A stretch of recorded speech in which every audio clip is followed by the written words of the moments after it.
All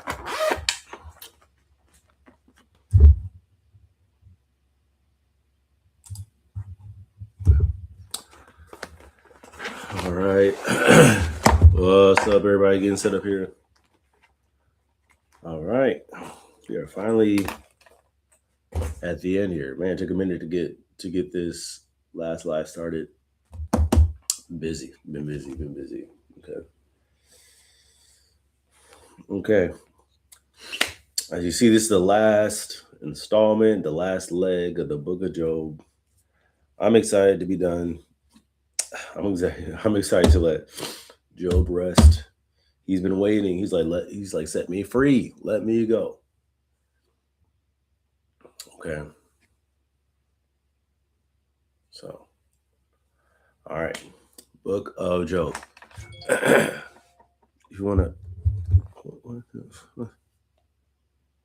excuse me. Okay. Here we go. All right.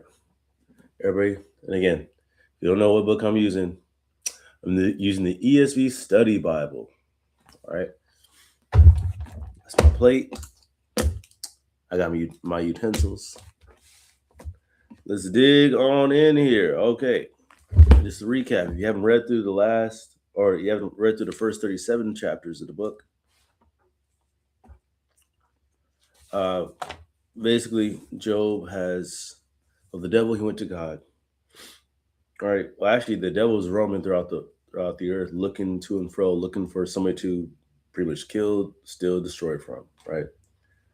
Job goes to the devil and he says, actually, no, the devil actually presents himself along with the Son of Man to God. They present themselves to God.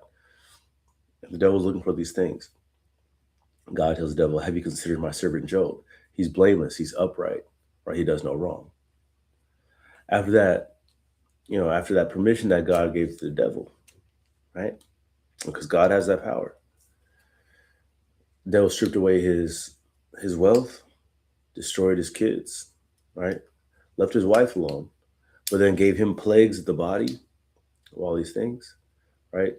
So obviously Job was left in quite a bit of a distressful situation, tormented, if you will, right, by that.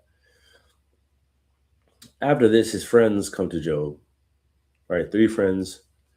And they begin first kind of gently with these beratement of statements, not questions, not trying to understand, even though they do sit with him first for a week and they agree with him, right?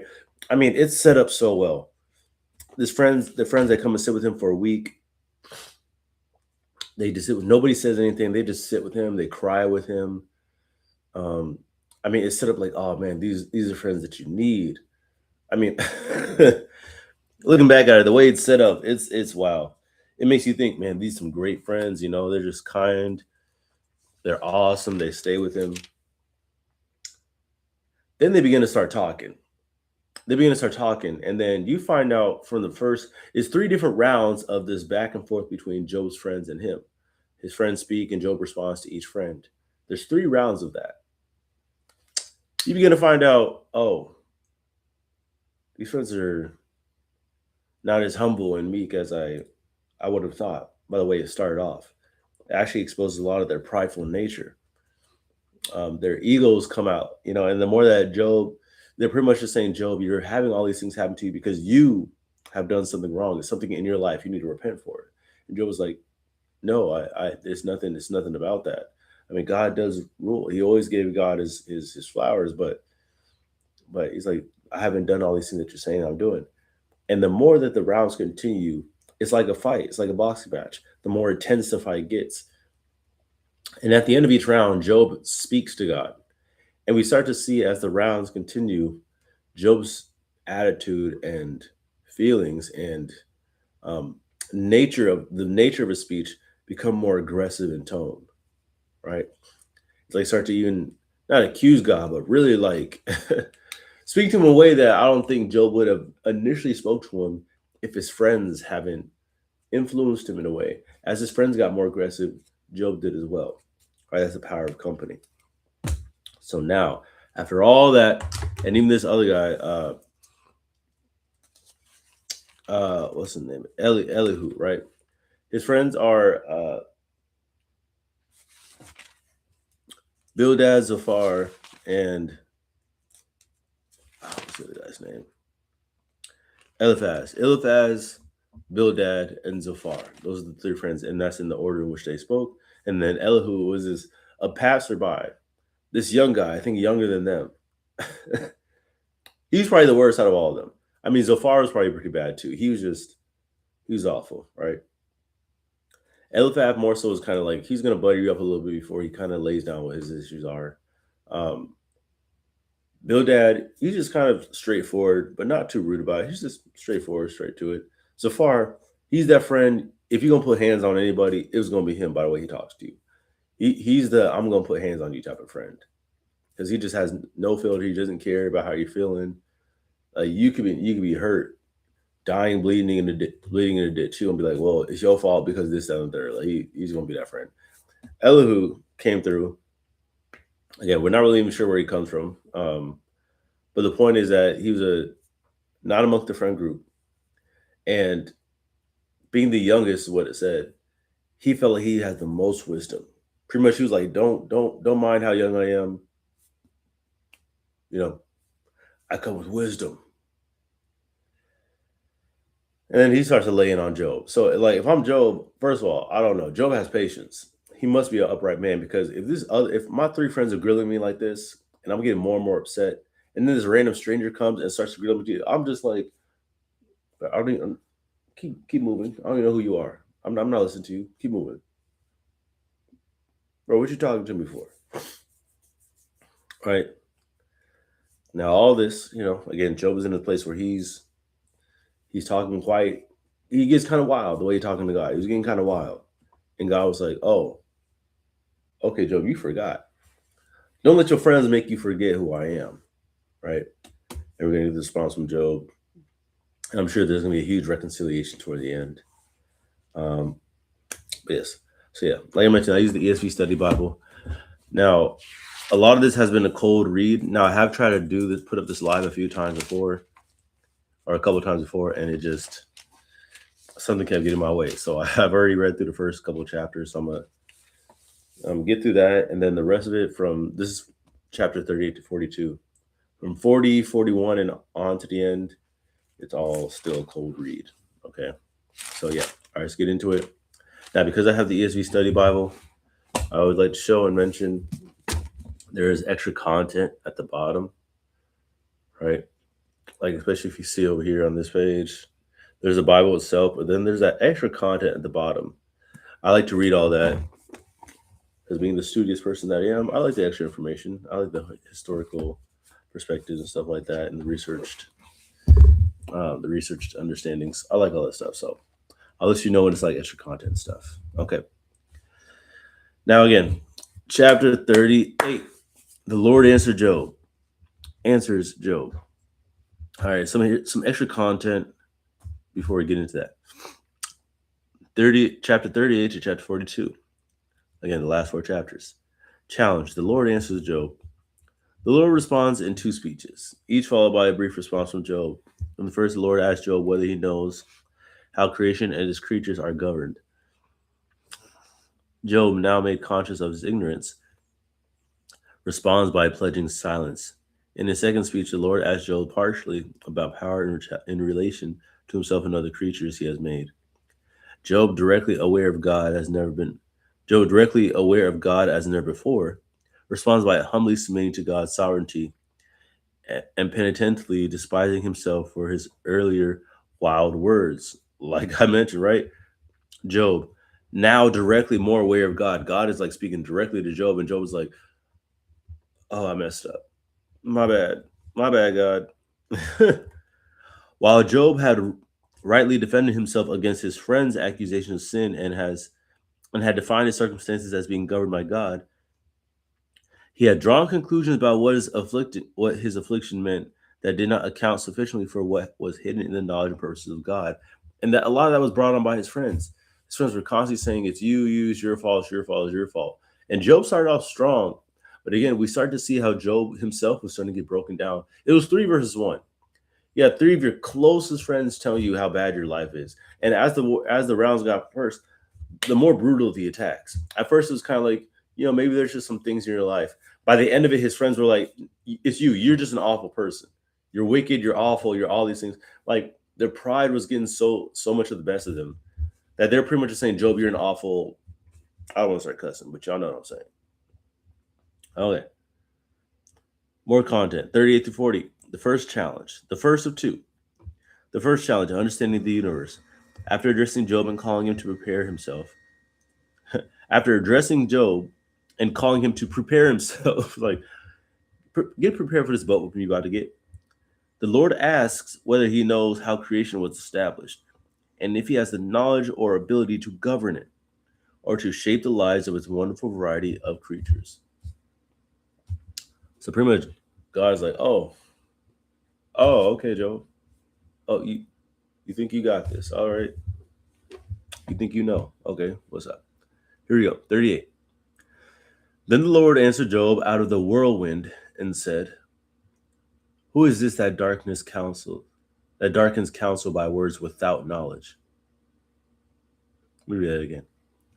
Who is this that darkens counsel by words without knowledge? Dress for action like a man. Look,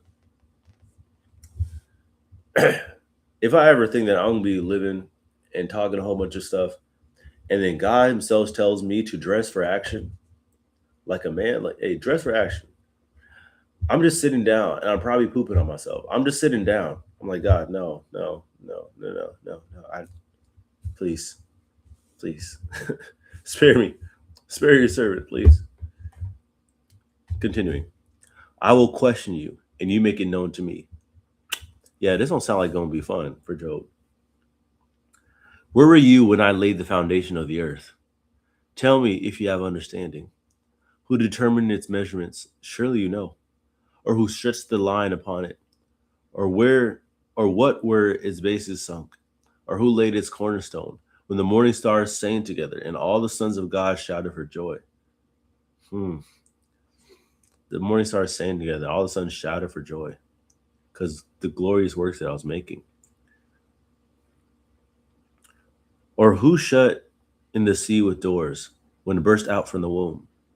When I made clouds its garment and thick darkness its swaddling band, and prescribed limits for it and set bars and doors and said, thus far shall you come and no farther, and here shall your proud ways be stayed.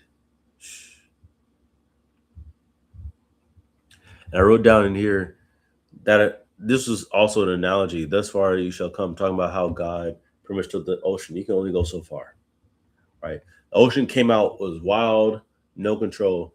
God was like, you can only come this far. This is God also telling Job, hey, look, I'm letting you know I'm setting you in your place right now, Job, because you're starting to get wild. As I said, you're starting to get a little bit wild, like the ocean when it was first born, right?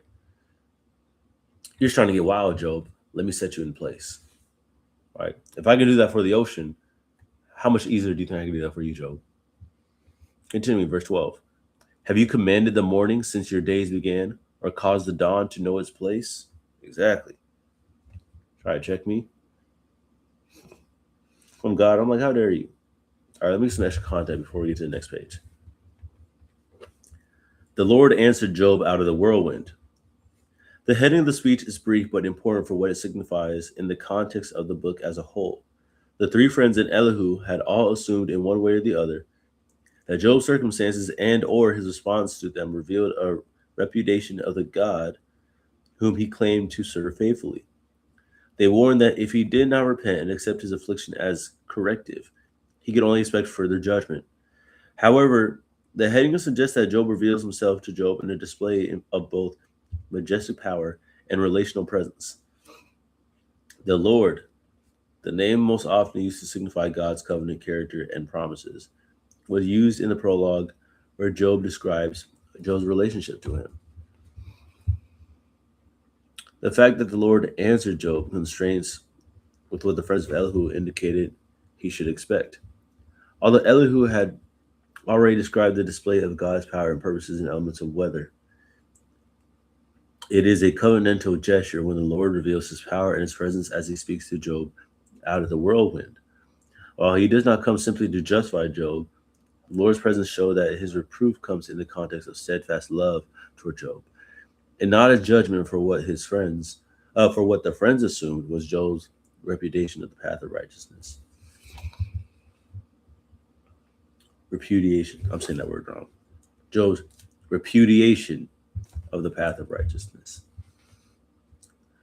All right, so God is like, even though I'm about to deal with you, get ready for this, but it's all love. It's all love, Job. That's why I'm talking to you directly. Because even God recognizes, okay, your friends are starting to deter you the wrong way.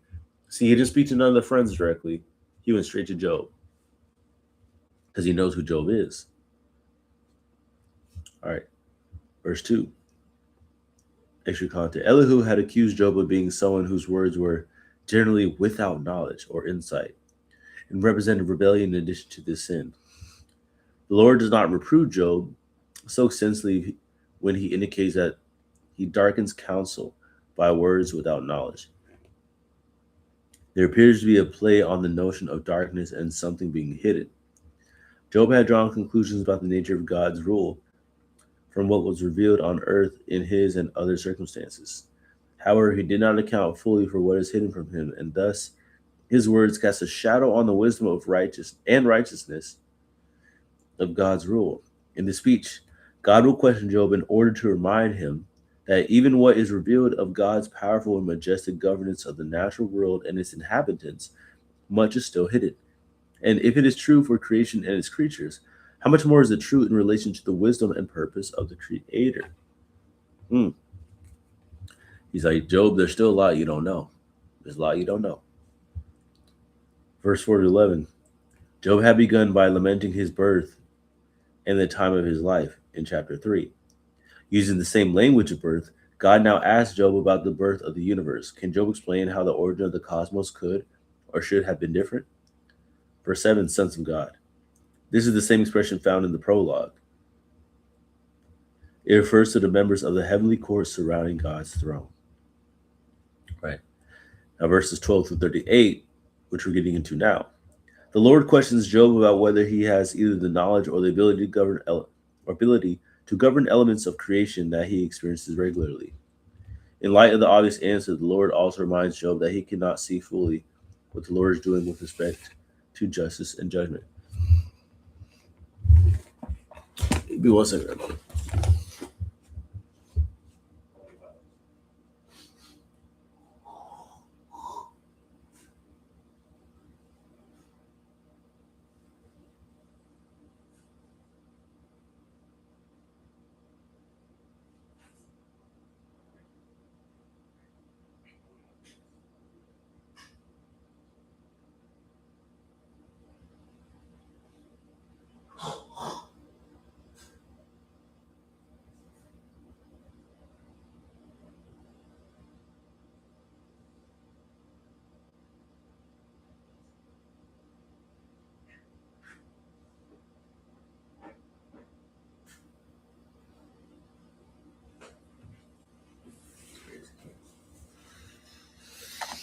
Apologize, y'all.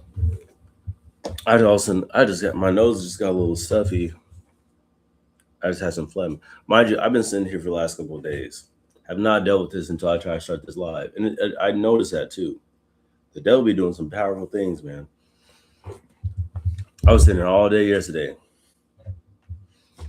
That's just crazy to me. The moment I sat down, I felt that. I was like, what is happening? All right. Okay, so moving on. We're on verse 13 now. Back into it. 13. That is my, or that what? Okay, let me start at 12 actually. Have you commended the morning since your days began and caused the dawn to know its place, that it might take hold of the skirts of the earth, and the wicked be shaken out of it? It is changed like clay under the seal, and its features stand out like a garment. From the wicked air light is withheld, and their uplifted arm is broken. So light being their knowledge, uplifted arms is like strength and proud, or strength and pride, right? From the wicked their light is withheld, and their uplifted arm is broken. God's like, I destroy the strength of the wicked. Can't do nothing against me. 16. Have you entered into the springs of the sea or walked in the recesses of the deep? Have the gates of death been revealed to you, or have you seen the gates of deep darkness? Have you comprehended the expanse of the earth? Declare if you know all this. God's like, what do you know of the depths? Have you been to the very edges of hell, of darkness?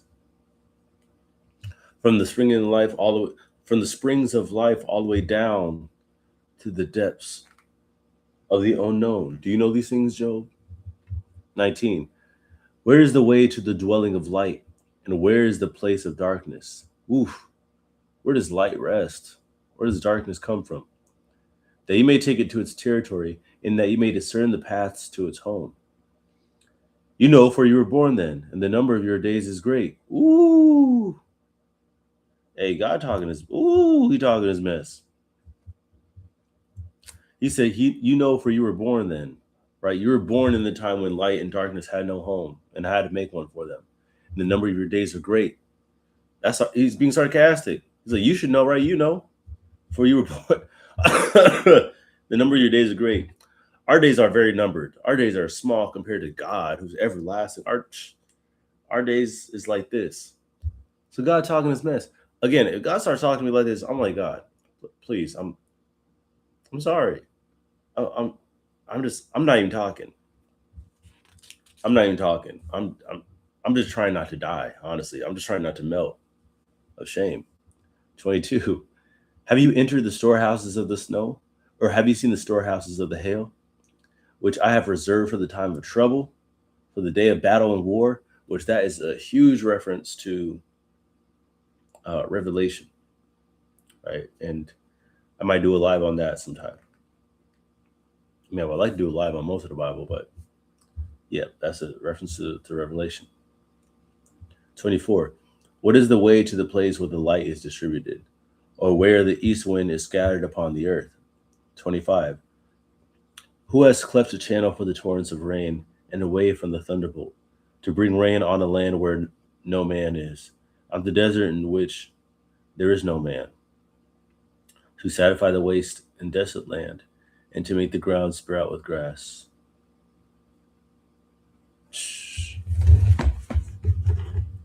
God's like, I've tilled the earth without your help, without man's help. Let me get that.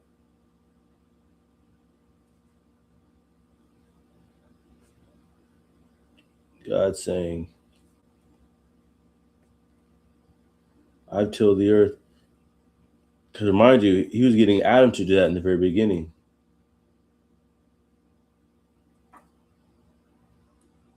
Right? That was Adam's job in the beginning. God's like, just so you know, like I don't need you to do it. I have nature for that. I created that. I don't need you to do this stuff. Remember saying, like, me is not a necessity to have you here as man. Like, I can handle all this by myself. I made it. 28. Has the rain a father, or who has begotten the drops of dew? From whose womb did the ice come forth? And who has given birth to the frost of heaven? The waters become hard like stone, and the face of the deep is frozen. Can you bind the chains of the Pleiades? Or loose the cords of Orion? Can you lead forth the Mazzaroth in the season, or guide the bear with his children? Do you know the ordinances of the heavens? Excuse me. Can you establish their rule on the earth? He's talking about the constellations. He's like, I bind the stars together. I set them on their course. 34. Can you lift up your voice to the clouds, that a flood of waters may cover you?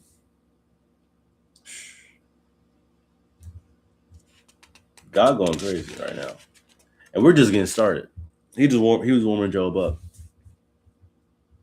I'm already defeated. If I'm Job, I'm defeated, bro. Oh my God, you got it. You got it a whole 30 chapters ago. I'm good. All right, let me get some extra content before I turn the page. Verse 13 to 15, still in chapter 38. The repeated reference to the wicked indicates that the situation Job was lamenting on earth are not exhaustive of the Lord's counsel in relation to them. Verse 14. Features stand out like a garment.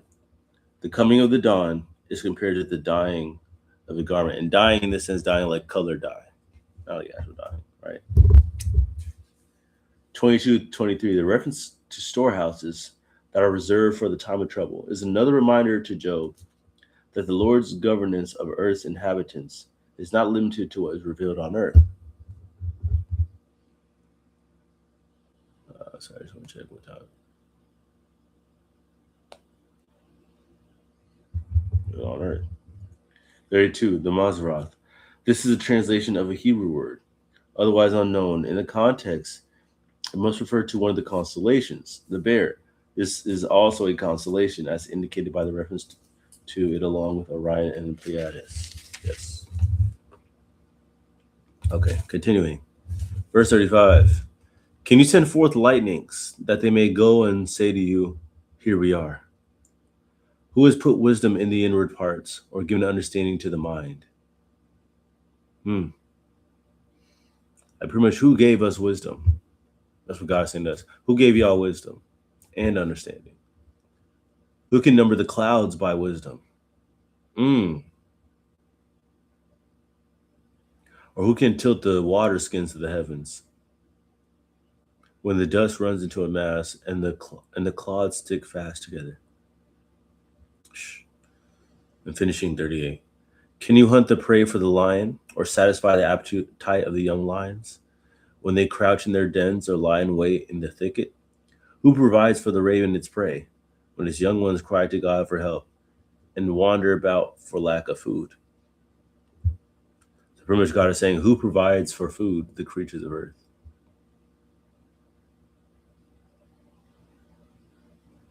Or who provides the food for the creatures of earth?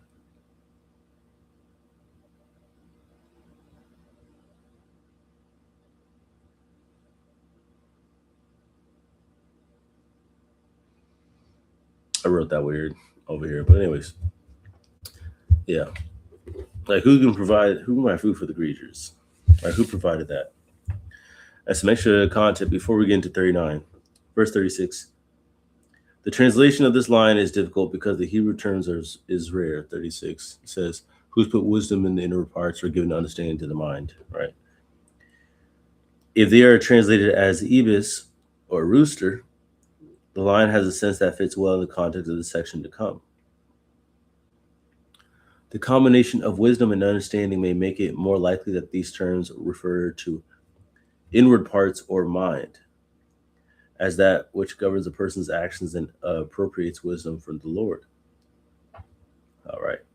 Now, getting into 39, extra content from chapter 38 to chapter 39. The Lord now turns from describing his governance of creation to governance of specific creatures. The speech finishes with a request for Job to answer. Okay, so 39, now he's going to start talking about the creatures of the earth. Okay, and 39 is pretty much where I ended. So we're about to catch up in a minute. 39. Do you know when the mountain goats give birth? Do you observe the calving of the doves? The calving of the doves? Can you number the months that they fulfill? And do you know the time when they give birth? I don't know when calves give birth. Or when cows, I guess, give birth. Or mountain goats. I don't know when they give birth. When they crouch to bring forth their offspring and are delivered of their young, the young ones become strong, they grow up in the open, they go out and do not return to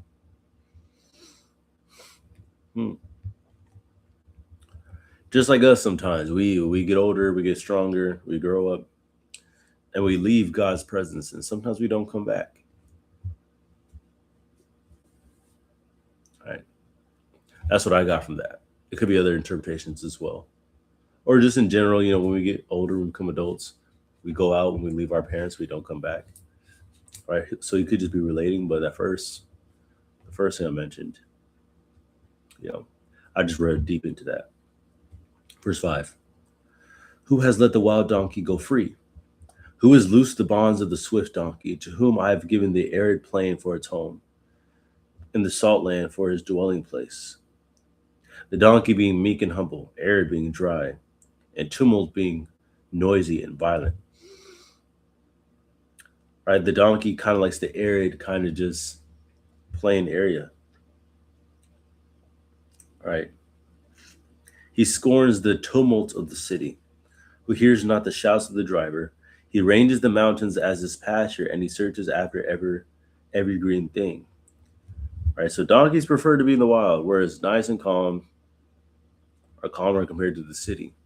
Right? But how many of us as humans we drag donkeys into the city, right, for our own use? There's actually some insight right here. Is the wild ox willing to serve you? Verse 9. Will he spend the night at your manger? Can you bind him in the furrow with ropes?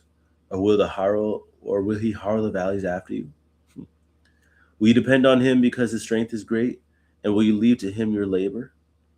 Do you have faith in him that he will return your grain and gather it to your threshing floor? To me, this is like saying that, or God is saying, all these things the ox does for me willingly. Whereas men, we have to rely on the strength of the ox, right? The ox represents usually hardworking, strong-willed, right? We have to rely on the ox, and we have to kind of get the ox to do certain things for us. But towards God, the ox does willingly, right?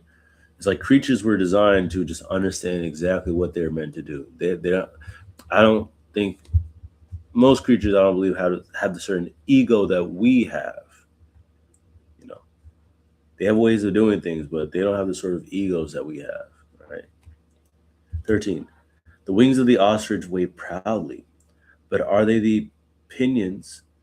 But are they the pinions and plumage of love? So maybe an ostrich represents uh, proudness and pride. 14. For she leaves her eggs to the earth and lets them be warmed on the ground, forgetting that a foot may crush them and that the wild beast may trample them. She deals cruelly with her young as if they were not hers. Though her labor be in vain, yet she has no fear, because God has made her forget wisdom and given her no share in understanding. When she rouses herself to flee, she laughs at the horse and his rider.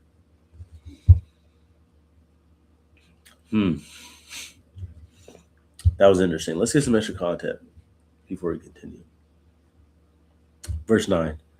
Hunting the wild ox was a sport of royalty. Shalmaneser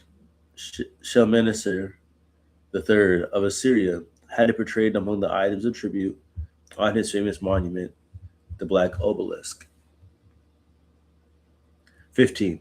Foot may crush them. The ostrich lays her eggs in a shallow nest on the ground and sometimes scatters some of them, or deliberately destroys them if the nest is discovered. Which is crazy. 18. Ruses herself to flee. The ostrich makes sport of the fearless warhorse. As it flees, the ostrich reaches a height of over 8 feet, strides over 15 feet in length, and speeds of more than 40 miles an hour, which is faster than most of us. So we ain't out running no ostrich, man. But the proud ostrich, I want to go back on that. That's an interesting one, right? For she leaves her eggs to the earth, forgetting that a foot may crush them and that the wild beasts may trample them. See, she's proud, and it makes you think about proud people. Some people are so proud in their own works and to themselves that the treasures they think they're laying down that are safe are trampled by people because of their lack of understanding, their lack of wisdom of where to put them. They leave their treasures open to be destroyed and trampled on because of their pride. And because she's so prideful, or the ostrich is so prideful, she's laughing at the warhorse who is loyal and pledges themselves and doesn't flee. If anything, run towards danger as the ostrich runs away. Right? So it kind of shows you the cowardness of pride at times. Right? So it's like He's using the creatures of the earth to still give lessons and teach. God, man, it's powerful. Okay. We're going to finish off 39 here, chapter 39. Verse 19. Do you give the horse his might? Do you clothe his neck with a mane? Do you make him leap like the locust? His majestic snorting is terrifying. His majestic snorting is terrifying. God has a affinity for horses. We hear many times. He calls the snorting majestic. God said that. That's not a light description. His paws in the valley. Or he paws. He paws in the valley and exults in his strength. He goes out to meet the weapons. He laughs at fear and is not dismayed. Right? So the horse is brave.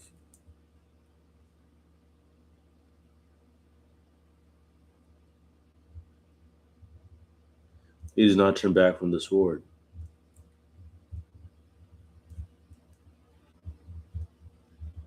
So I'm writing down that the horse represents bravery.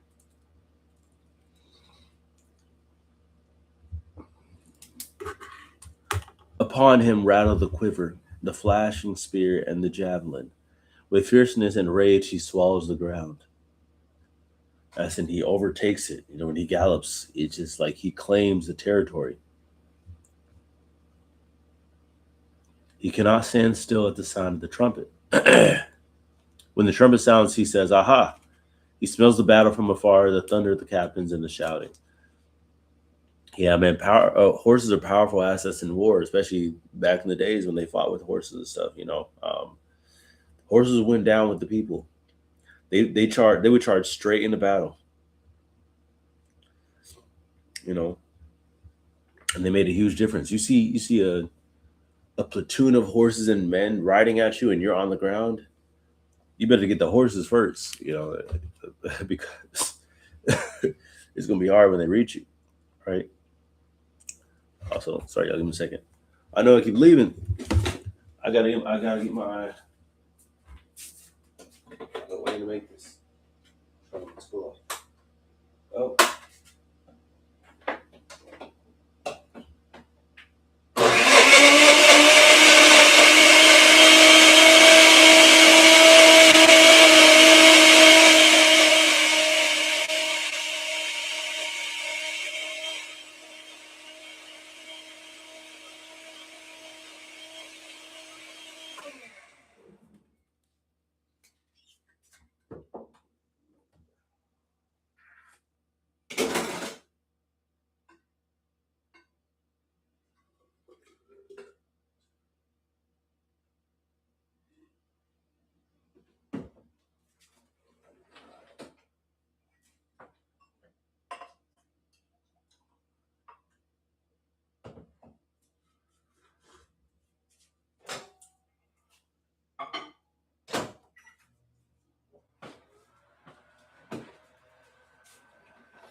Well, I'm telling you, this is how it's been trying to do these last 4 chapters. Probably the most difficult.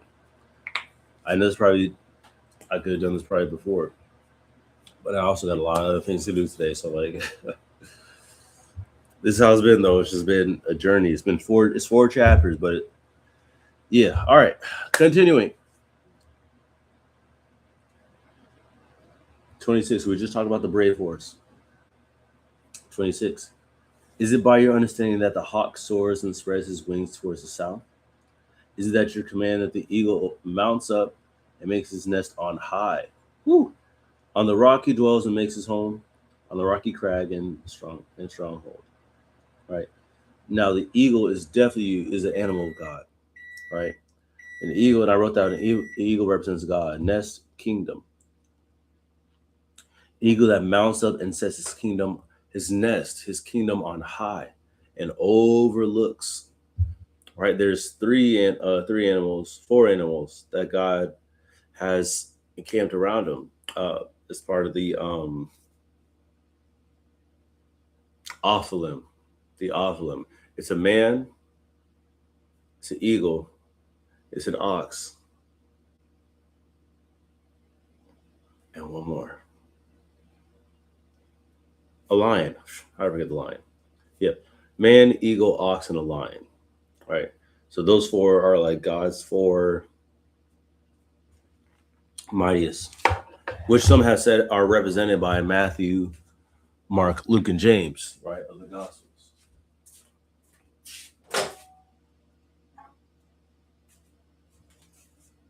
Pretty much their point was, and if you can hear me still, pretty much their point was that Matthew, Mark, Luke, and John represented different sides of Jesus. And each one of the Gospels,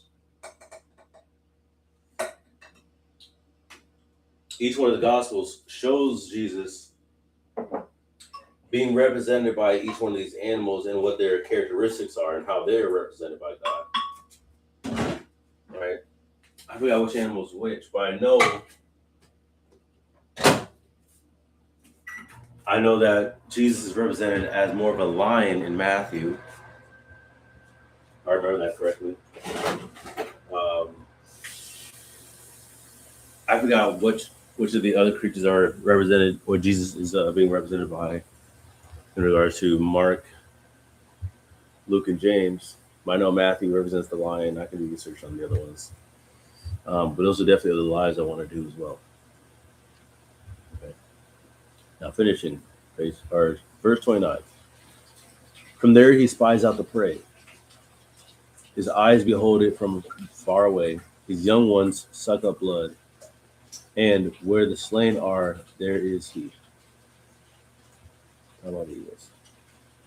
And there he spies out the prey. His eyes behold it from afar. God is like, I see everything. Near and far, especially, I see it all.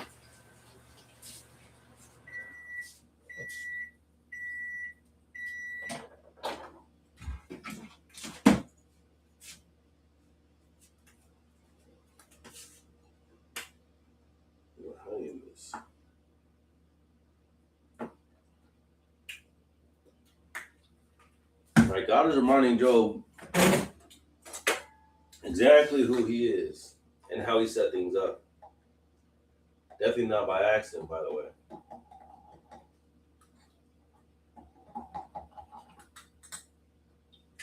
Almost like God saying, Job, you mistake yourself.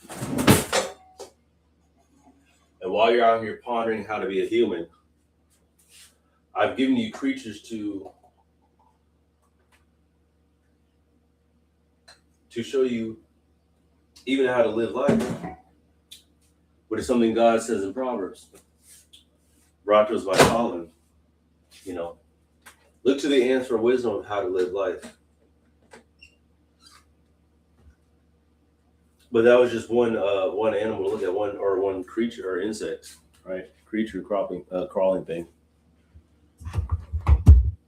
But I know a point of God is for people to notice that we don't really look to the animals enough to give us wisdom of how to live. Like God didn't just give us creatures to just simply eat, right? To observe how they do certain things. There's similar characteristics, as we're seeing, that we share that other animals have. All right. Okay, so now chapter 40. All right. Let me read these first 7 verses and then we'll turn the page here. All right. And the Lord said to Job, now this is where I'm just as much in the dark as anybody else. I have not read past this. I have not finished this. So we're in the last 2, or well, 3, 40, 41, and 42, last 3 chapters. Okay. And the Lord said to Job, shall a fault finder contend with the Almighty? A fault finder contend with the Almighty. He who argues with God, let him answer it. Shall a fault finder, as the word says, someone who constantly seeks blame. I'm guessing more so one who searches blame, one who looks for blame outside of themselves.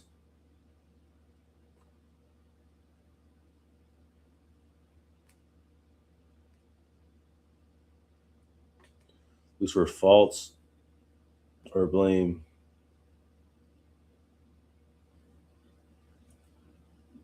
outside of oneself. He who argues with God, let him answer it. Ain't gonna be me arguing with God. I ain't, not willingly, not on purpose. Now continuing, Job promises silence. Then Job answered the Lord and said, "Behold, I am of small account. What shall I answer? I lay my hand on my mouth. I have spoken once and I will not answer. Twice, but I will proceed no further." I lay my hand. Job was like, "I'll be quiet."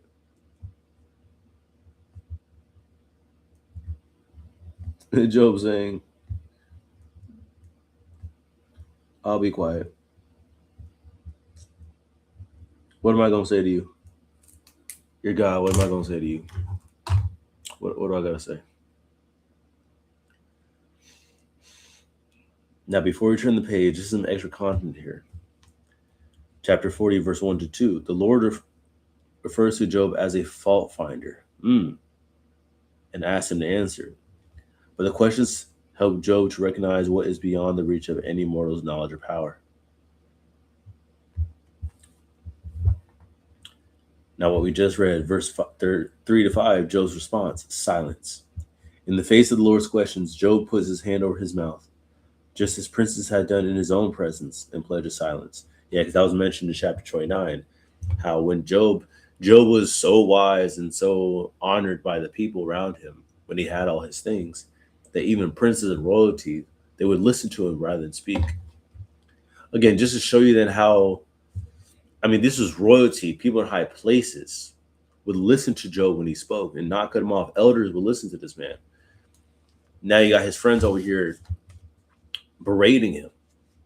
And Job does mention it once, but he's not so boastful about it. Job could have been like, "Yo, do you know, y'all forgot who I was. Y'all forgot who I was." And just in return now, God is speaking to Job like, "Job, you forgot who I am." Right? Again, this is why the power of friends and wise counsel is so important. Because sometimes the people around you might make you forget who you serve and who you are. Extra content, chapter 40 to 41. The second challenge, understanding justice and power. At the hands of his three friends, Job knew what it felt like to have what was hidden about him. An example, the state of his heart before God, questioned and judged by those who had drawn wrong conclusions from what was visible in his circumstances. Right. And now here we are. The Lord now questions Job for overextending his judgment of what his suffering meant about the Lord's just governance of the world. Again, and I will say, brought on by his friends. Job wasn't doing all this overextending before his friends started speaking to him. Because there was so much pride being thrown at Job, he couldn't help but be congested with it himself. That's why, again, the power of having people around you. You got to be careful who you have around you. In his faithfulness, Job had embodied aspects of the Lord's just and right character. However, the Lord makes the point that in speaking about justice on earth, Job is referring to something much more extensive that he could comprehend or accomplish. The Lord illustrates this point further by describing two beasts of creation, the behemoth and the leviathan. Woo! Those are some creatures right there. If Job is unable to subdue these powerful beasts who are themselves a part of creation, how much less should he presume to be able to maintain his own right towards the Lord? Woo! Jeez. We're going to breeze right through 40. Let's go.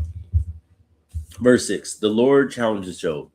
Then the Lord answered Job out of the whirlwind and said, "Dress for action like a man. I will question you and make it known to me." Round 2.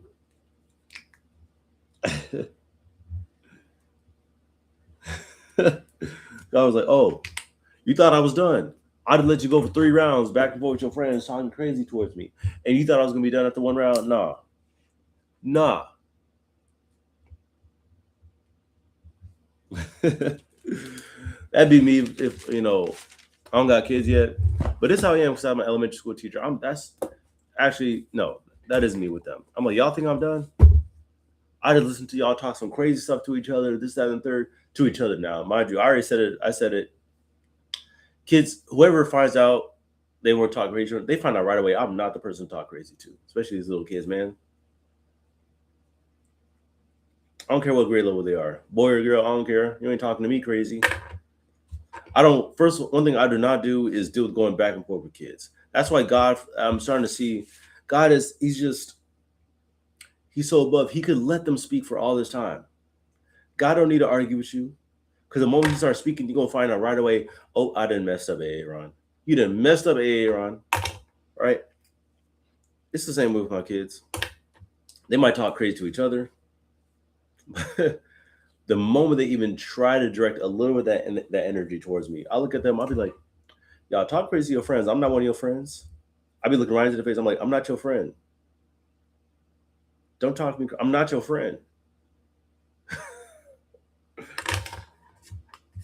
Ironically, I'll be saying that to kids and they still like me anyways, right?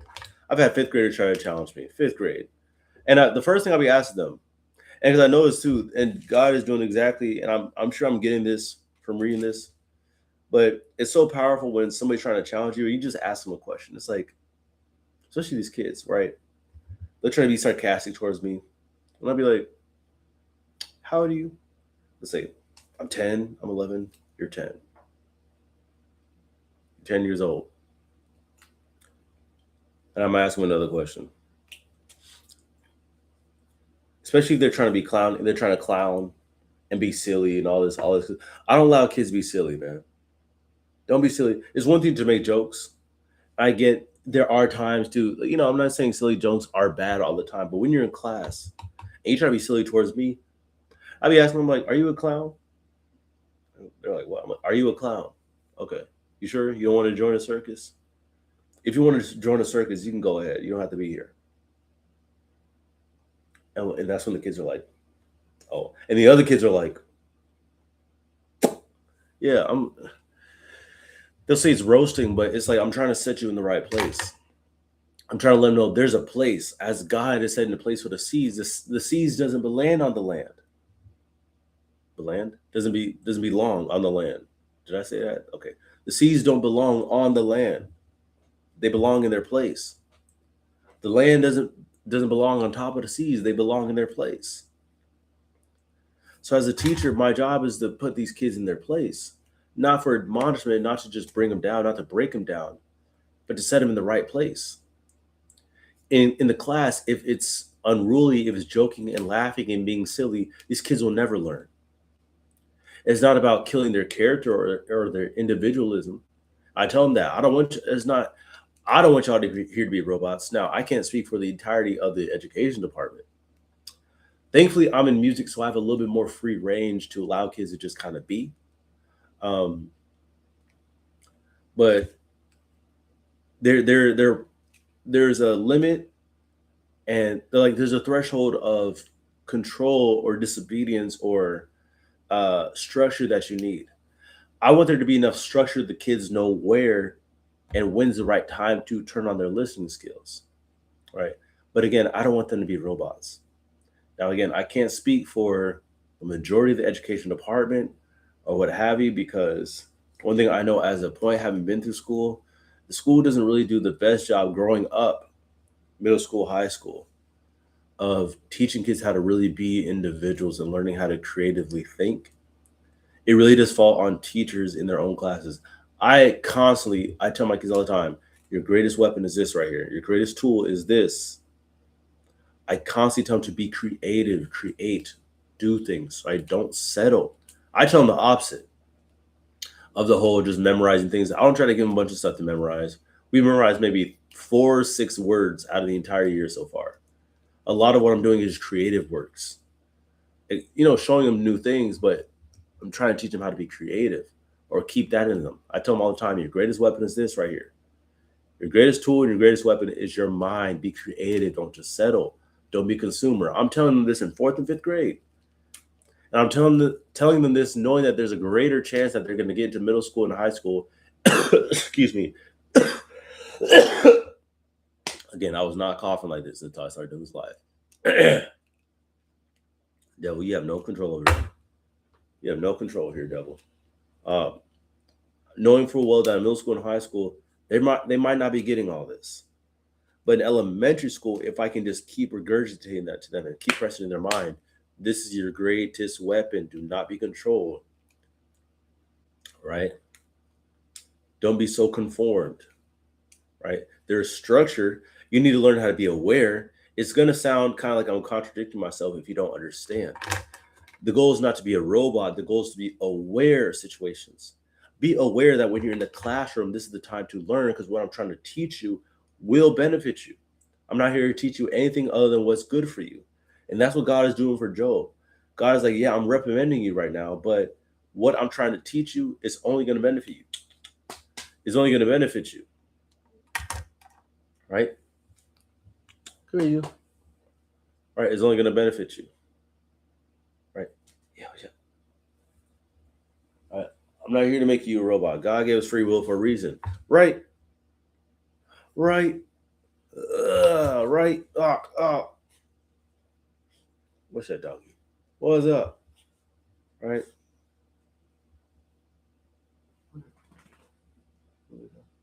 God gave us free reign for a reason. So he doesn't want to control us. Like, people have misconstrued God that we have no control of what we do. Right. God has laid down principles and systems in place, but he gives us free will. So the structure are the principles and the systems that he's placed that we have to understand so we know how to live, but we still have choices of the matter. We can choose to do things that go against the good nature of the principles. We can do things to arouse the negative consequences of the principles and systems he put in place. We have the free will to do that, but he has to have these systems in place to guide us, to keep us structured. If it was just chaos all the time, we'd be doing crazy stuff. Everybody would just do crazy stuff. Right? And it's the same way being a teacher in the classroom. Right? I have to lay down certain structures so within the classroom, kids aren't going crazy, hurting each other. Because what I'm getting less of now is what I was getting more because I was allowing too much freedom.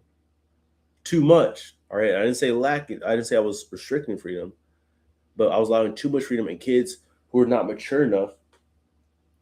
Stop buying yourself. Come here. Stop buying yourself.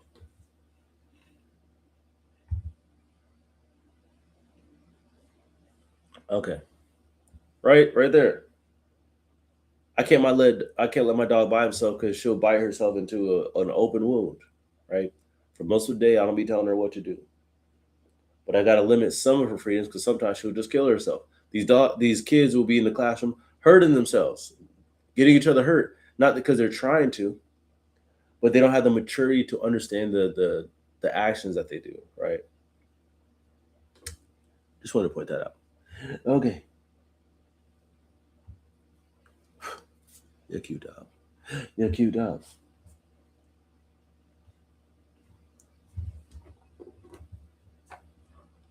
Okay. Continue. Verse 8. I was supposed to be finishing this. Okay. Verse 8. Will you even put me in the wrong? Will you condemn me that you may be in the right? Have you an arm like God? Not me. And can you thunder with a voice like his? Oh my gosh. You know it's bad when God is talking about himself in third person to you. You know it's bad. Not God talking about himself. Oh. Verse 10. Adorn yourself with majesty and dignity. Clothe yourself with glory and splendor.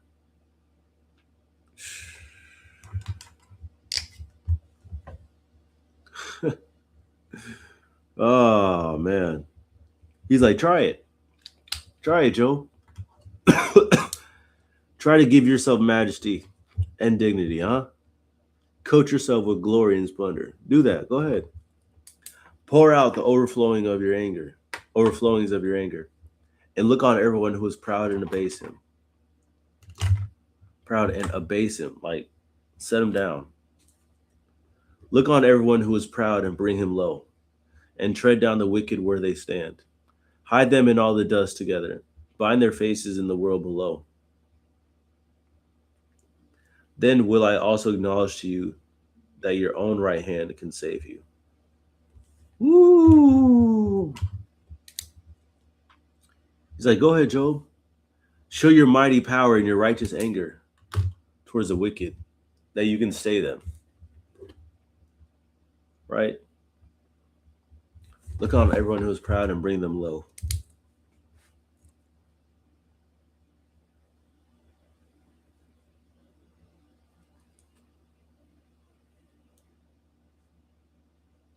This is God reminding Job of the power that he has to reprimand.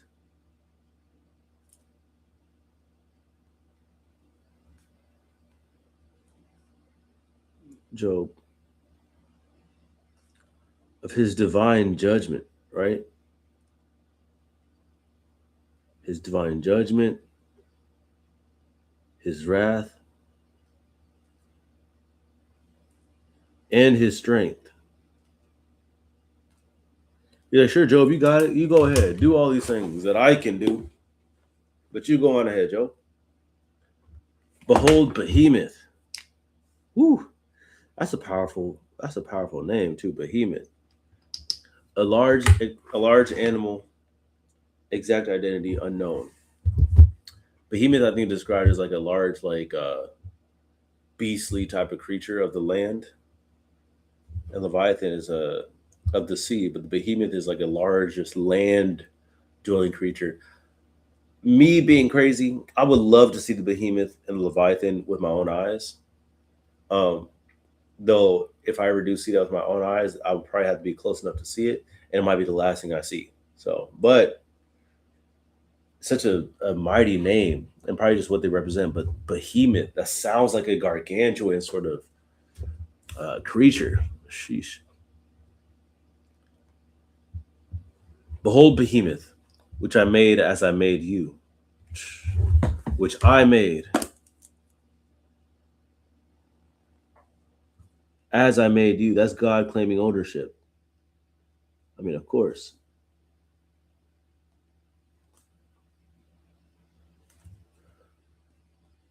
God claiming ownership. He eats grass like an ox. Behold, his strength in his loins, and his power in the muscles of his belly. His core is strong. Ooh, his core is just so strong.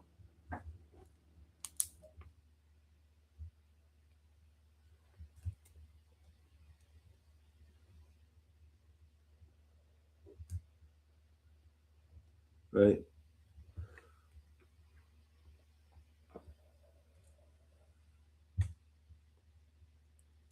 His strength, his power.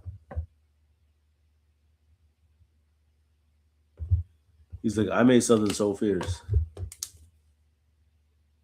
Loins, the muscles of his belly. So I'm just highlighting his strength, his power. He makes his tail stiff like a cedar. The sinews of his thighs are knit together. His bones are tubes of bronze, his limbs, the bars of iron. His limbs like bars of iron.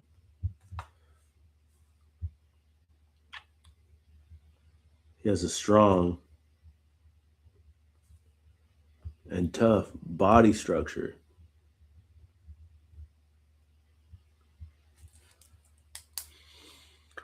He is the first of the works of God. He is the first of the works of God. Works or ways. So he's one of the first things that God created.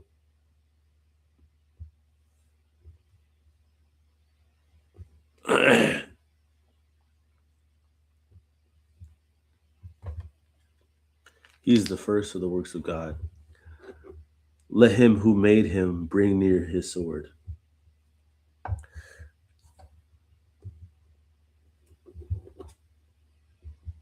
For the mountains yield food for him, where all the wild beasts play. Under the lotus plants he lies, in the shelter of the reeds and in the marsh. For his shade the lotus tree covers him. The willows of the brook surround him. Behold, if the river is turbulent, he is not frightened. If the river,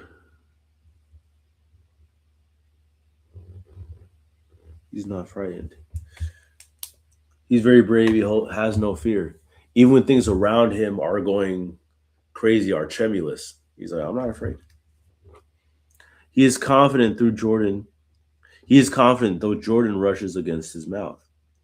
Can one take him by his eyes or pierce his nose with a snare?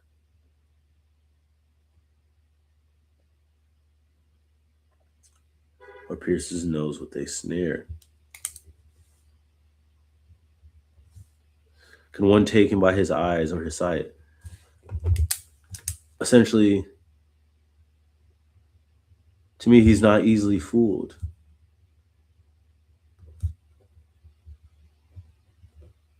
He's not easily taken off course. He knows his place. This mighty creature, he knows his place because of the one who created him. The behemoth.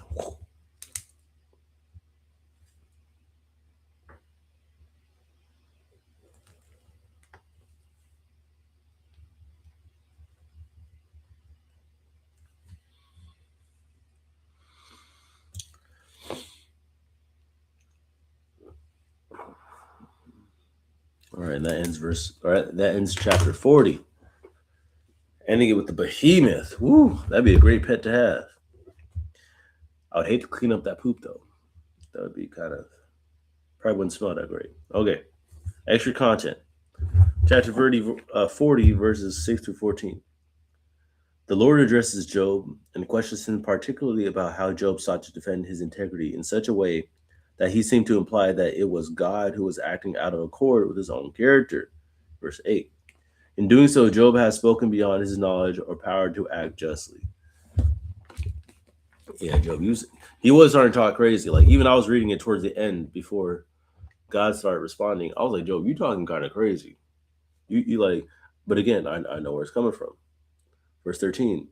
Hide them in the dust is a euphemism for bury. Faces is metonymy for the whole person. Bind. Death is an imprisonment. The image is that of faces pushed into the grave. Verse 13. Hide them in the dust together and bind their faces in the world below. So take them into their grave. Right. When he was talking about the prideful and the wicked, he's saying, okay, if that's you, then you take them and you bind them into the world below, into hell. If that's what if you have that power.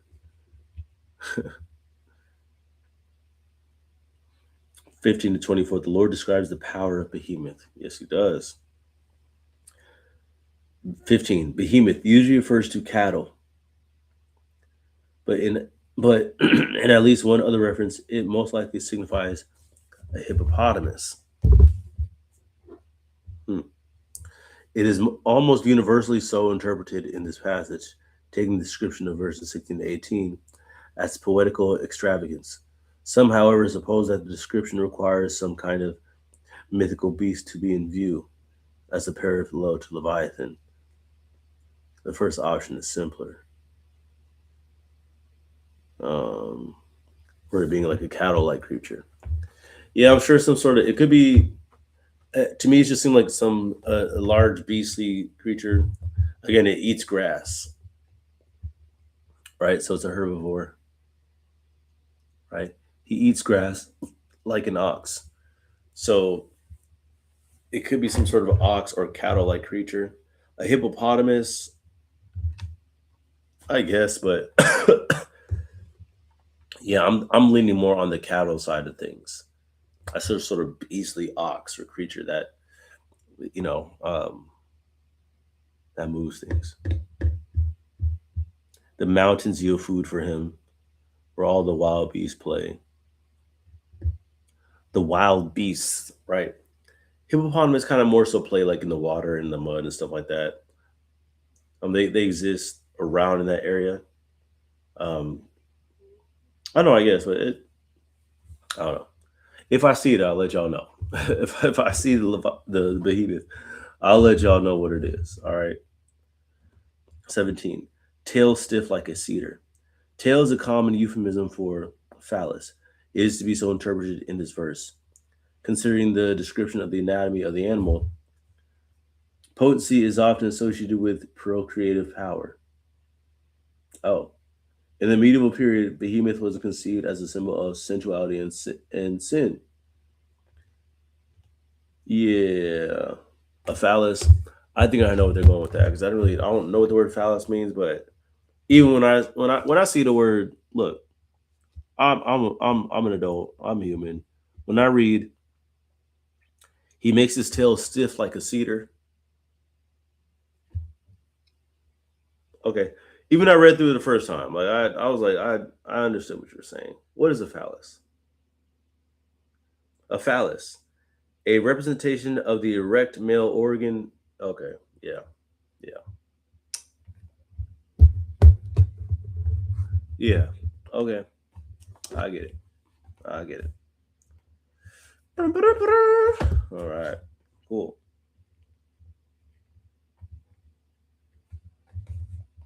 Sinews of his thighs. The word for sinews is otherwise unknown. Some ancient versions took it to mean testicle, in keeping with the interpretation of the first line. Okay, guys from are saying he got big cojones. Okay, he's yeah, his power in his loins. How about that?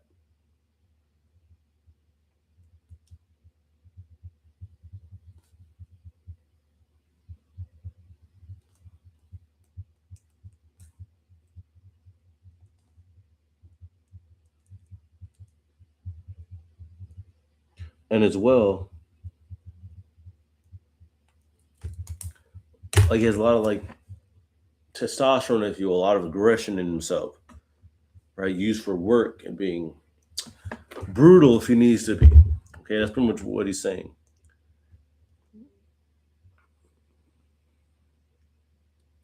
All right. It's interesting because if we're gonna go further in this, it seems kind of silly to us, but when it comes to the sex organs, especially for males, right? That really is where our power comes from. But the phrase "with great power comes great responsibility," it's not surprising that that comes from a man, right? Essentially, not to get too long winded, if we use this power and hearkened on this power to make ourselves stronger for work and protecting this and accomplishing things, instead of spewing it out for play, for sexual play, right? We would hold in that energy, right? Being sexual in nature is not about just being frivolous with it. It's everything we were given is for purpose, is for duty. If you're being sexual, the purpose is to have kids, right? And obviously to love on your wife. Um, but the main purpose is to breed offspring, right? Um, so making us strong with that power to accomplish and do those things, right? A lot of us just spew that energy out into worthless things. And having been there myself, I can truly understand that. And so, yeah, just didn't want to do that. I don't want to go down the rabbit hole too much, but I think y'all get it. Okay. And then now, okay, 41, chapter 41. We're literally on the last 2 pages here. All right, about to run through Leviathan and see what else God talking about. All right. Can you draw out Leviathan, which is a large sea animal? Exact identity unknown. A large sea animal. Okay, can you draw out Leviathan with a fish hook or press down his tongue with a cord? Can you put a rope in his nose or pierce his jaw with a hook? So Leviathan, he's strong. strong-willed,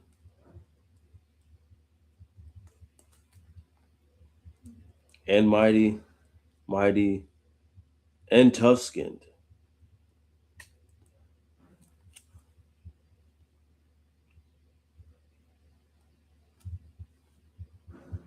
So can you press down his tongue, rope in his nose, or pierce his jaw? No, it's too powerful, right? Verse 3. Will he make many pleased to you? Will he make many pleased to you? Will he speak to you soft words? Sounds like he's saying, he's soft to me. Now to you, oh no. Will he make a covenant with you to take him for your servant forever? Will you play with him as with a bird? Or will you put him on a leash for your girls?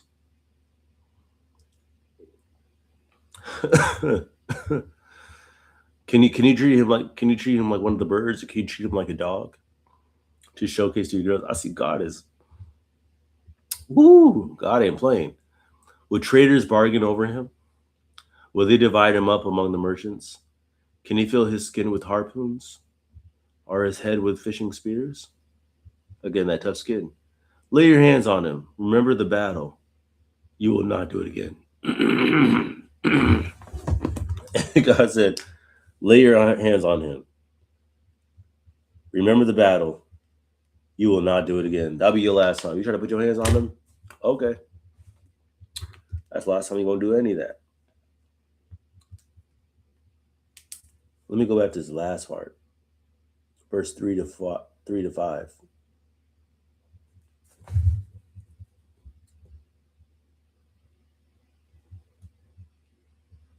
The Leviathan is gentle.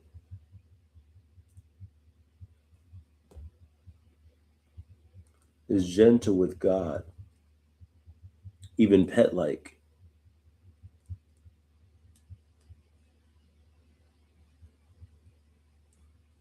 But not for humans though.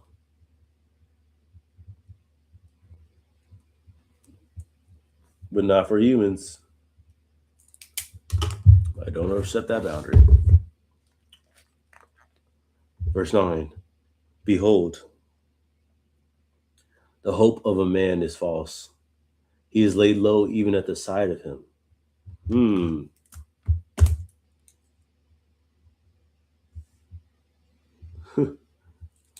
No one is so fierce that he dares to stir him up. So then is he who can stand before. Who then is he who can stand before me? Who has first given to me that I should repay him? Whatever is under the whole heaven is mine. Woo!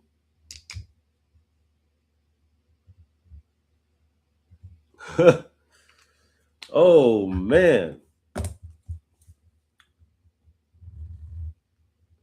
And I know why he's bringing them up, because Job had brought up Leviathan as like an example of like stirring him up. He's like, I would stir him up, because he was saying that in a fit of rage. Like how I feel right now is like I could stir up Leviathan, all this stuff. What Job was saying. God was like, oh, you sure about that? Remember all that mess he was talking.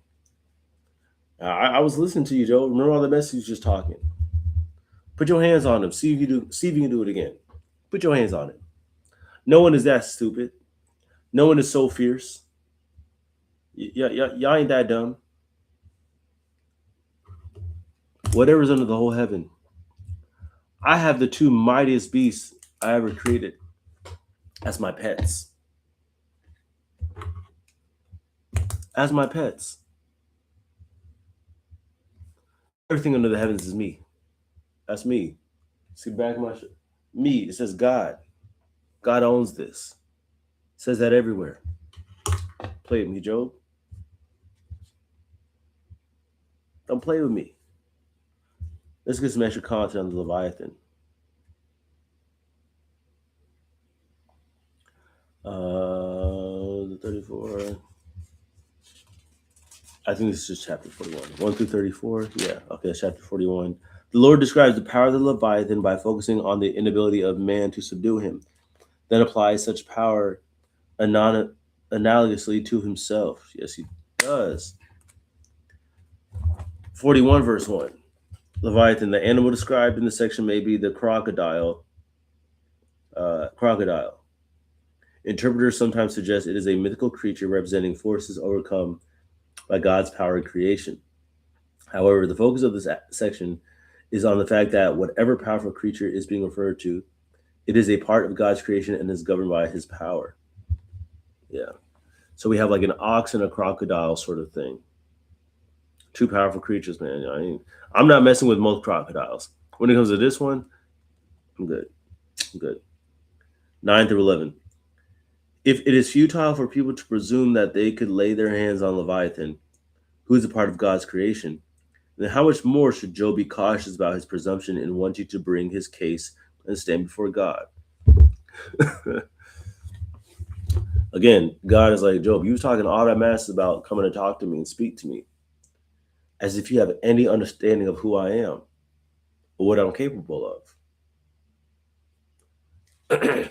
It's like the reverence Job was showing to God beforehand, which was great, and God loved it, was still was on such it shows you how powerful God is. Job was revering God on the very limited knowledge that he even had of him. Now that God is completely exposing his entire to Job, Job is like, oh, mind you, this whole time Job, I'm sure, is just like, he's a puddle. He's a puddle. He's starting to understand. I really still didn't even know who I was even still giving praise to. I still didn't even fully understand. Again, there'd be nothing for me to say. I would just be sitting there like, if there's a more worthy butt whooping than I deserve, I'll show them to me, because this is it. This is about as worthy as a butt whooping as it's going to get for me.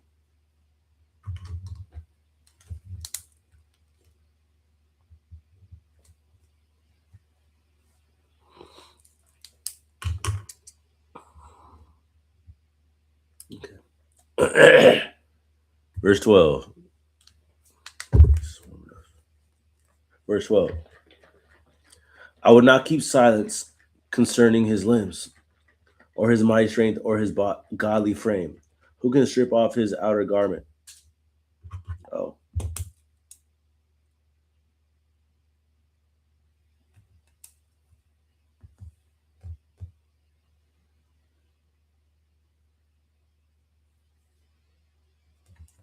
We're not even done. I sealed this off. It's not even done. We still talking about the Leviathan.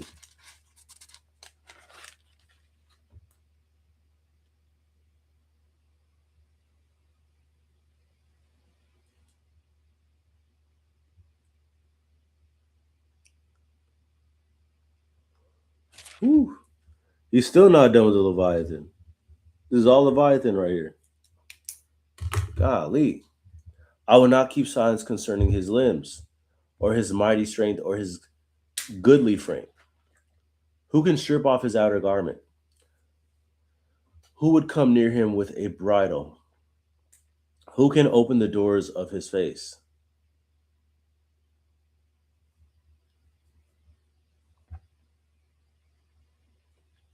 Who can open the doors of his face? Around his teeth is terror. Around his teeth is terror. His back is made of rows of shields, shut up closely with a seal. One is so near to another that no air can come between them. They are joined one to another. They clasp each other and cannot be separated. Jeez. That sounds horrible to have to go against. He just called his back a row of shields that are so tightly knit together that there's not even space for air to get through.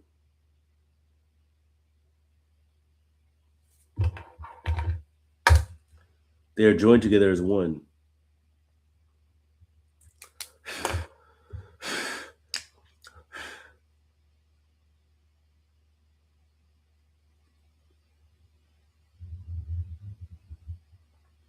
That's a crazy description. His back is made of a row of shields.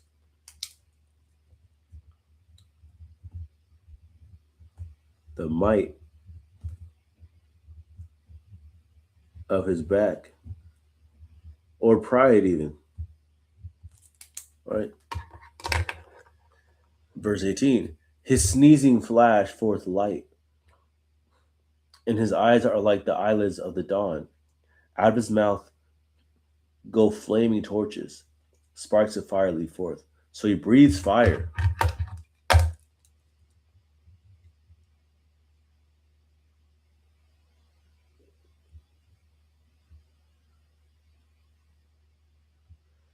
I'm not done yet. Out of his mouth go flaming torches. Sparks of fire leap forth. Out of his nostrils comes forth smoke. He just ingests fire, as from a boiling pot and burning rushes. His breath kindles coals, and a flame comes forth from his mouth.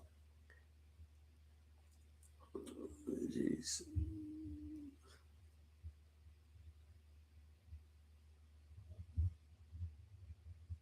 He breathes fire. I mean, so he's an alligator dragon breathing type.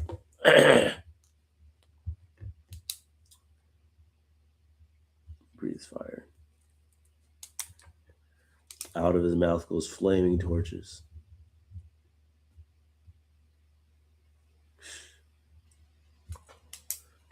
"22. In his neck abides strength."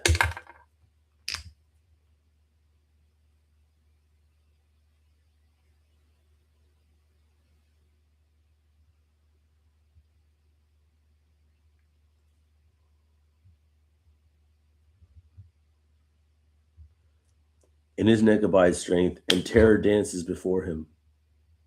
The folds of his flesh stick together, firmly cast on him and immovable. His heart is hard as stone, hard as the lower millstone. Mm.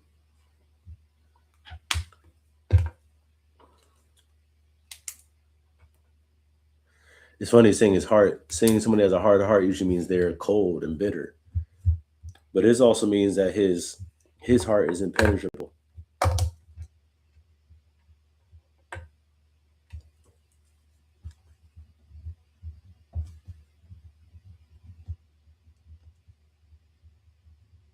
Impenetrable.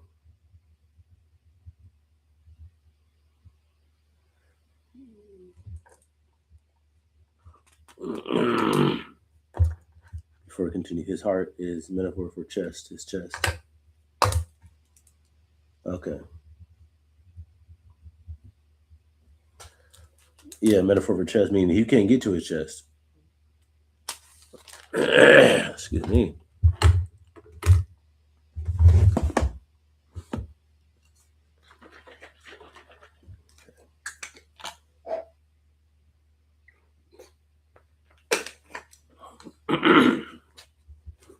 Okay. 25. When he raises himself up, the mighty are afraid.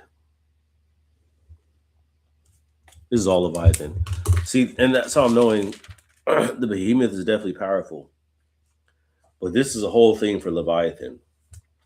This must be God's probably one of his most favorite creations. The way he described this is giving reverence. I'm gonna write that down. The length of this description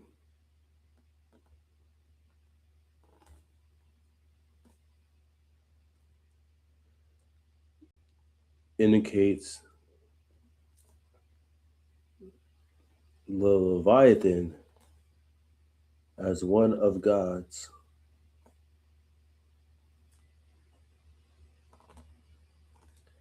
most favorite creations. Something so powerful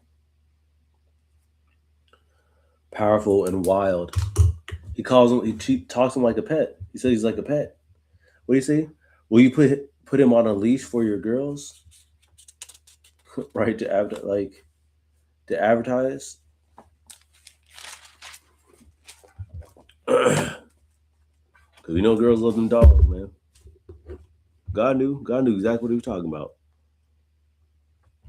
When he raised himself up, the mighty are afraid. At the crashing, they are beside themselves. Though the sword reaches him, it does not avail, nor the spear, the dart, nor the javelin. He's too strong. He counts iron as straw, and bronze as rotten wood.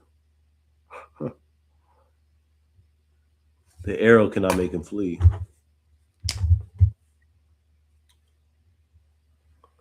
These metals are nothing to him. For him, sling stones are turned to stubble. Clubs are counted as stubble. He laughs at the rattle of javelins. His underparts are like sharp pot shards. His underparts. What the heck? Oh, what y'all be talking about, man?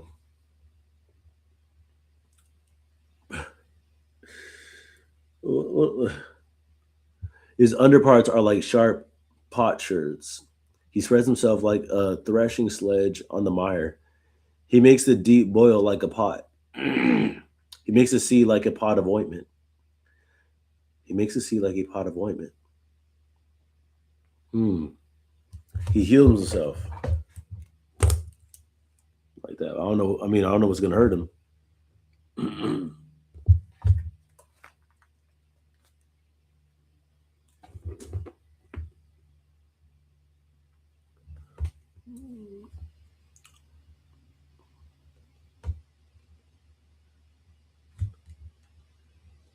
With his heat,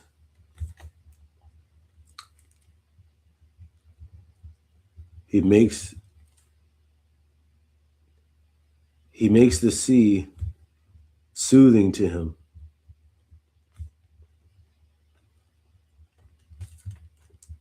Like a warm bath.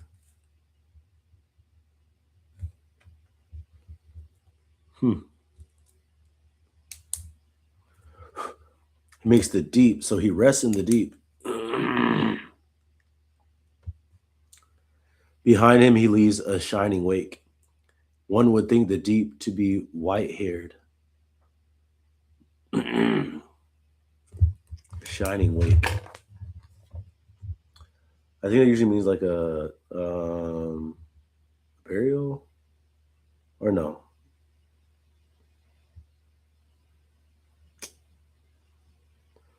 Get on my face. A shining wake refers to the brilliant white foam in churning water left behind a large, fast-moving marine creature.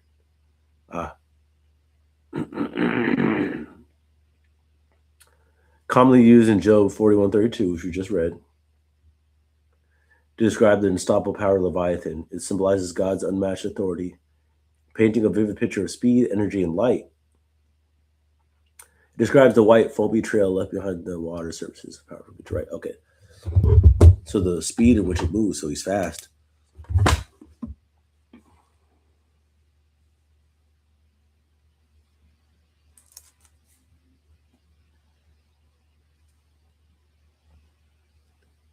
To be white-haired, full of this foam.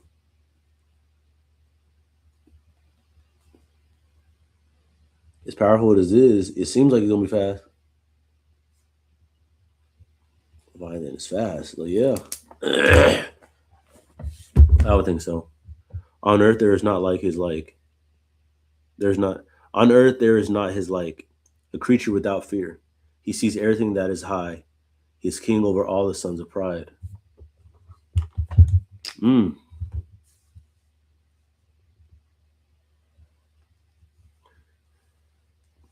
God loves this creature. Wow. Yeah. Leviathan definitely seems like a reckoning. A full manifestation of God himself, almost. At least the wrath of God. What we're seeing is two different sides of God. I feel like the behemoth and the Leviathan are two strong representations of God. The behemoth definitely seems more docile and gentle. Strong, though, a little more playful. Not initially brutal. Leviathan, on the other hand, its nature is it might be to just destroy you. If you treat it incorrectly, it gonna destroy you, and no thought about it. Okay, now we're getting to the last chapter, chapter 42. And again, this phlegm is killing me right now. I don't know where this is coming from. Everything and everything.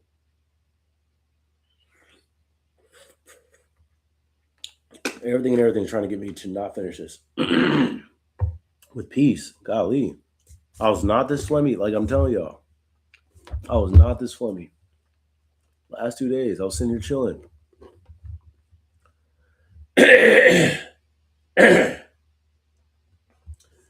Man, I need a vacuum over here. This is crazy. It makes no sense.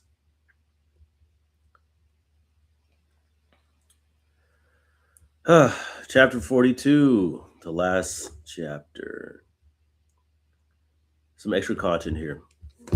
42, 1 through 6. Job's response and submission. In response to the Lord's reproof, Job confesses that the Lord's power and purposes will not fail, and that he spoke of things beyond his knowledge. Yes, he did. In the presence of the Lord, who is speaking and appearing to him, Job repents of what, in the dialogue, he was wildly blurting out. Yeah, bro, because you were saying some crazy stuff. You were saying crazy stuff. Okay, 42. Job's confession and repentance. Then Job answered the Lord and said, I know that you can do all things, and that no purpose of yours will be thwarted. Who is this that hides counsel without knowledge? Therefore I have uttered what I did not understand, things to respond for me, or things too wonderful for me, which I did not know. So Job apologizes.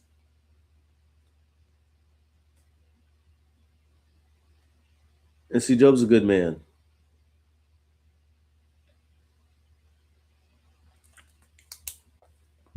He's a good man. Hear it, I will speak. I will question you and make it known to me. I had heard of you by the hearing of the ear, but now by my eyes to see. And see, that's what it was. That's the key right there. I have heard of you by the hearing of the ear, or the hearing of the ear. That's how I knew you. But now my eyes see you.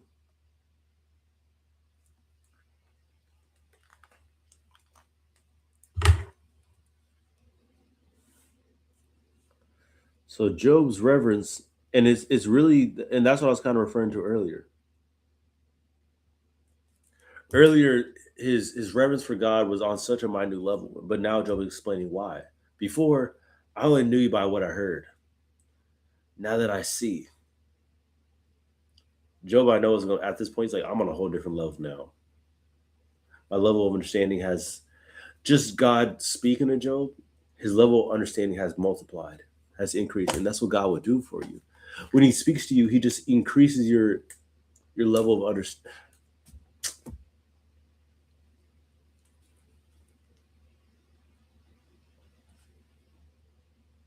Came from word of mouth. Job's reference came from word of mouth.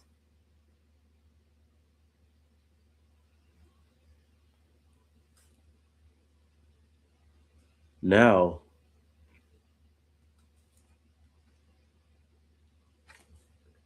it comes from direct contact with God, with Jehovah.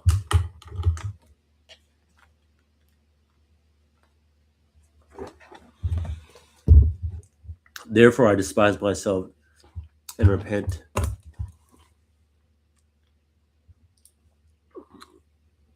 Therefore, I despise myself and repent in dust and ashes. And that's all Job. Let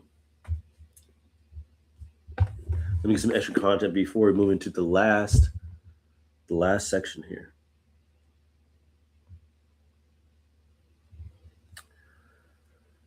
Verse 3 to 4. In the first part of each of these verses, Job is quoting the Lord's questions before responding to them. Okay. In verse 6, the Lord has already embodied his mercy to Job in the way he graciously reproved and questioned Job uh, for his good. I despise myself. That is, I recognize the ignorance behind my own words. God's mercy is pictured further in the humble posture of Job, who in dust and ashes finally enjoys the comfort of relational peace that had been withheld from him by his friends. Woo! And there it is. See, this is what Job wanted all this time, was a word from God himself. But his friends were blocking his way. And that led Job to have to contend with his friends. And because he never got that peace from God, Job started to question God's authority. But the moment God spoke to him, everything was settled. Woo! Hallelujah, that's a word. I'm going to read that again. God's mercy is pictured further in the humble posture of Job, who in dust and ashes finally enjoys the comfort of relational peace that had been withheld from him by his friends. Repent translates a form from the same root used by his friends' intention to comfort Job. Quote, comfort Job. The translation of the ESV footnote, I despise myself and am comforted in dust and ashes, finds support in the way it corresponds to Job's search for comfort that runs through the book, and is consistent with God's declaration that what Job has spoken of him is right. Okay. Now, verse 7 through 17, the epilogue. The vindication, intercession, and restoration of Job. The final section of the book brings to light on earth what the prologue had described to be true before God. Job's suffering was not a consequence of sin. The narrative of this section describes two aspects of the conclusion to the dialogue. The Lord charges Eliphaz and the other friends with speaking wrong words about him and calls upon them to offer sacrifices to him and seek intercession from Job. Woo! And the Lord restores Job's fortunes. He's like, not only did I rebuke your friends, but now they got to give you something for what they did to you. All that. God's like, I'm going to need y'all to give Job some stuff, man. Y'all acting crazy out here. Even more content, 7 through 9. The Lord rebukes the three friends. In God's presence, Job finds the arbiter for whom he had longed, God himself. As the Lord assigns the sacrifice to the three friends and requires them to seek Job's intercession. Notably, Elihu is absent from this final scene. Neither do Job's wife and Satan, so prominent in the prologue, feature in the close of the book. Bro, who was Elihu, bro? Where did he come from? Who is he? Anyways, all right. Verse 7, the Lord rebukes Job's friends. After the Lord has spoken these words to Job, the Lord said to Eliphaz the Temanite, my anger burns against you and against your two friends, for you have not spoken of me what is right, as my servant of Job has. Woo! That's one thing you don't want to hear from God. God be like, I'm mad at you.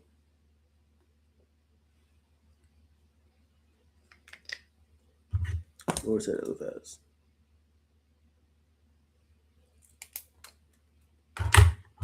Also, look at the power of God. You know, sometimes when somebody apologizes to us, when we correct them, sometimes when they apologize to us and stuff like that, we might be like, you know, it's okay, we settle down. God don't do none of that. He moved on. God said, Job, know your place. Don't forget who I am. And Job was like, yeah, you're right, God, I'm sorry. And God said, okay, now Eliphaz. Like, you don't gotta temper what he said. God is just. He's righteous and everything. He don't gotta try to be like, it's okay, Job, you know, it's just, and try to like comfort Job anymore. It's like, I don't need to comfort you. My presence is a comfort to you enough. Me speaking to you directly is your comfort. The fact that you're still breathing is my comfort to you. After you talking crazy. But I understand why you're talking crazy, Job. See, all these things are understood. God don't need to over-explain himself. See, and what I'm learning and I'm reading, that's great understanding too. Because God made us in our image. I'm gonna speak for me. I know I've been in places where I've tried to over explain myself after someone has apologized, or try to then temper down what I've said, even though what I was saying I know was right at the time. And I have to get to a point where I have to be okay with, like, no, what I said was right, especially if I know what I'm saying came from a rightful place. I try not to use the word righteous because I try to reserve that for God, but a rightful place, a kind place, a loving place, even if it might come out harsh. If someone apologizes, just be like, okay. Just be like, oh, I thank you. Thank you for apologizing. And moving on. And again, I'm thinking about my kids at my school. Okay, verse 8. Continuing. Now, therefore, take 7 bulls and 7 rams, and go to my servant Job and offer up a burnt offering for yourselves. And my servant Job shall pray for you, for I will accept his prayer not to deal with you according to your folly. Woo! Man, he's already letting you know. He's setting things right back in motion. All is forgiven. Job will pray for you. Job will pray for you. All is forgiven. Because if I address you without Job, just know you're being, he's like letting his friends know you're being spared on Job's behalf.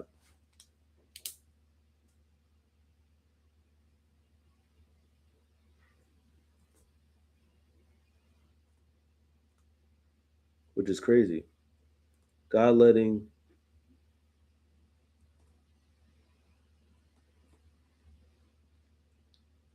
friends know.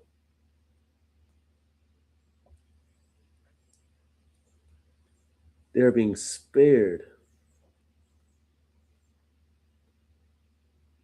on Job's behalf. That's also a good reason why you got to have friends around you that are really, that are saved, that are about that life. You know, I talked about from Job's friends to him how they have brought down his countenance, right?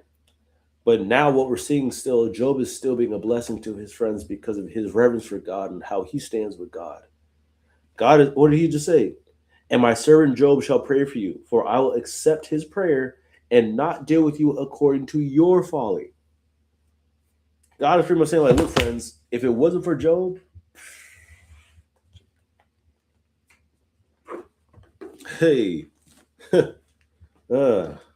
continuing, for you have not spoken of me what is right, and my servant Job has. Boy. And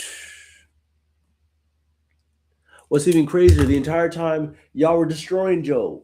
Y'all are saying he's this, that, and the third, blah, blah, blah. Your life sucks, and whoop, whoop, whoop. I'll call it a little bit. Like, you this, that, and the third. But it's because of how Job speaks of God that you are being spared. The same friend that y'all were just breaking down and berating. It's because of Job's words that y'all still alive to this day. Sheesh. Now let's get some extra content. Actually, I'll just read through this last paragraph. Verse 9. So Eliphaz the Temanite and Bildad the Shihite and Zophar the Naamathite went and did what the Lord had told him. And the Lord accepted Job's prayer. Let's get some extra content before we finish the last little bit here. Verse 7. My anger burns against you. The Lord's anger directed against Eliphaz the Temanite and the other 2 friends, Bildad the Shihite and Zophar the Naamite. This contrasts with Elihu, who had presumed to speak, though harshly, on God's behalf, and whose anger had burned against Job as well as his friends. Spoken of me what is right, and my servant Job has. Job's words certainly express deep anguish and frustration, but God does not count these words sinful. This is probably because Job never lost his earnest desire to appear before God, and his words are testimony to that. Right? Amidst everything Job was going through, he wanted to be confronted by God, if anything. He wanted God to speak to him. His friends are like, no, I know so good. I can speak for God. I can be God's attorney. We can speak for God. And God is like, but look how the relationship that Job has and his reverence for God. God was like, I could destroy these 3, but my mercy is sufficient. it's like these. I'm not gonna be mad because at the end of the day, these three friends they spoke out of turn, rightfully, but what they weren't doing is speaking against God, and that's why God is not destroying them because yeah, they were kind of trying to speak for God and they were unrightful for that, but God, this is not an offense to be destroyed for, right? God also, I'm sure, is thinking like these three they never spoke against me. Now if they start blaspheming against me, oh, I don't care what Job got to say. Y'all three is done. Out. And y'all going to show. Right? Y'all going down. Right? But they never spoke against God. They just tried to speak for him. So though that's not their place, that's not something God is going to destroy you for. Because at the end of the day, the three friends and Joel, everybody, they all still in reverence to God. There's just misplaced misplaced egos. That's all it is. And God just has to kind of everybody's just I know we hot right now. Just let's take a breath. That's all God is doing. God is just setting everybody back in their spot, back in their place. Job is not wrong. You three are speaking out of correct. You're speaking out of turn. You're speaking out of pocket. But let's everybody. This phlegm is unyielding right now. Man, this phlegm is unyielding. I got people calling me. I got phlegm. I can't just finish this book in peace. I can't finish this book in peace. I'm almost done though. They ain't gonna stop me. Devil ain't gonna stop me, man. Got a call right before. Some of y'all who don't think the devil really works, really moves. The devil be moving, man. But anyways, okay. Verse 8. For I will accept his prayer not to deal with you according to your folly. What is revealed to the friends is tragically ironic for them. I just said, wisdom speaks to me. I just said this. It's about to say everything I just said. Again, I didn't read through this, man. I'm just telling you, my wisdom be speaking to me sometimes. It's tragically ironic for the friends. They had been so sure that they were defending wisdom against Job's folly, only to find out they were totally mistaken. Exactly. This conclusion is also a picture of God's mercy and Job's faithfulness. As I was saying, Job has the chance to intercede on behalf of the people who had brought him further suffering, rather than the comfort he needed and should have received from them. By interceding for his friends, Job images the character of the Lord, slow to anger, abundant in steadfast love and mercy, and embodies the very mercy he himself has received. By doing so, he also continues the intercessory role he had faithfully performed of his family. And how much can we learn from Job? See, again, when I was first hearing about the book of Job, every time I hear about Job, it's just how he had this undying faith when he lost everything. And because of his faith, God restored everything for him. This whole middle section of the book of Job, I never hear about, which is why I was so excited to do this live. Because, I was surprised when I found out the book of Job was 40 chapters. I would have sworn it was 6 chapters based on the way people talk about it, or less than that. It was a smaller book. This is one of the larger books per chapter. I mean, not in length as far as pages, but as far as chapters, this is actually one of the larger books. The book of Isaiah is 66 chapters. Of course, there's way more context, right? Let's go to the largest gospel. Largest gospel, I think, is only 25, which is Matthew. I think it's only 27. No, 28. It's 28, 19, right? 28, 19, 20. Yeah, 28 chapters. And of course, the book is a little larger. But there's a lot of chapters in this book. It's one of the largest books based on just chapter numbers. And it's this whole middle section that really speaks the most about Job's character because of what he had to suffer through with his friends. To still speak for them, to intercede for them. Or when you proceed somebody, you get in front of them, right? But when you intercede, you get in between, right?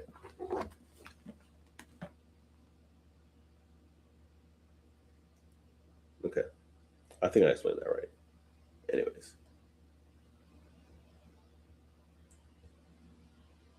Right. Okay. So extra content. The last 7 verses here, 10 through 7. The Lord restores Job. It is of utmost significance to note that the Job's restoration occurs only at this point, when he has capitulated to Job, or capitulated to God, and has been recounseled by his friends. Still in his broken and bereaved state, Precisely at this point, community is reestablished and Job himself restored. As the restoration proceeds, his previous possessions of livestock are doubled, and a further 10 children born to him. That's a lot. Hey, I mean, they already had 7? No, they had 10 kids, right?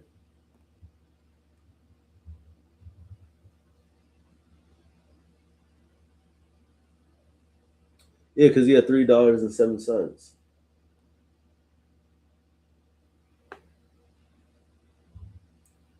Right, if I remember that correctly, I think it's even said here. Yeah, because I think he had $3, 7 sons.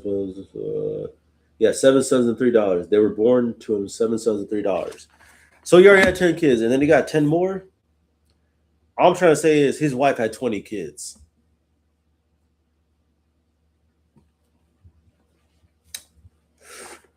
Ooh, God bless her fallopian tubes. Okay, and her womb, man. Oh, Lord, jeez. All right.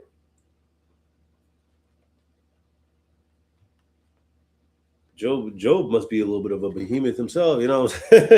Hey, you know what I'm saying? Sheesh. All right. That was inappropriate. All right, let's continue. Getting back into it.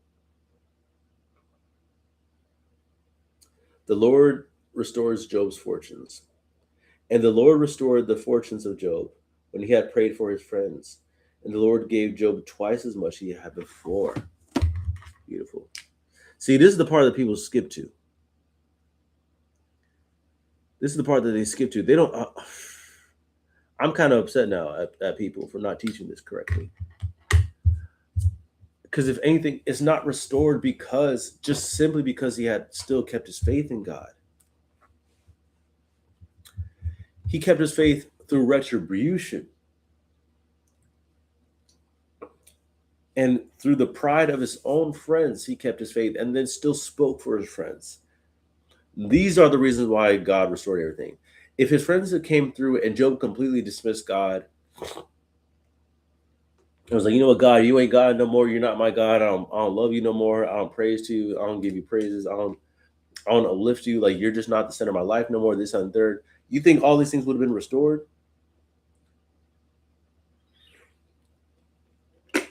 People would swear the test stops at the devil taking away his family and his livestock and his wealth. But then the devil sent 4 more tests, his 3 friends and this random person, Elihu. And through all that, Job still sought God's presence. That's what restored him. The biggest test was honestly what was the destruction, the attempted destruction of his character by his friends. The repeated rounds of that. That's a bigger part of the story. And that's a bigger lesson than Job losing everything. It'd have been one thing if he just lost everything, but then to get reprimanded and get berated by your friends, and not even strangers, by the people that you considered your friends. Again, they wept with him for a whole week before this beratement started.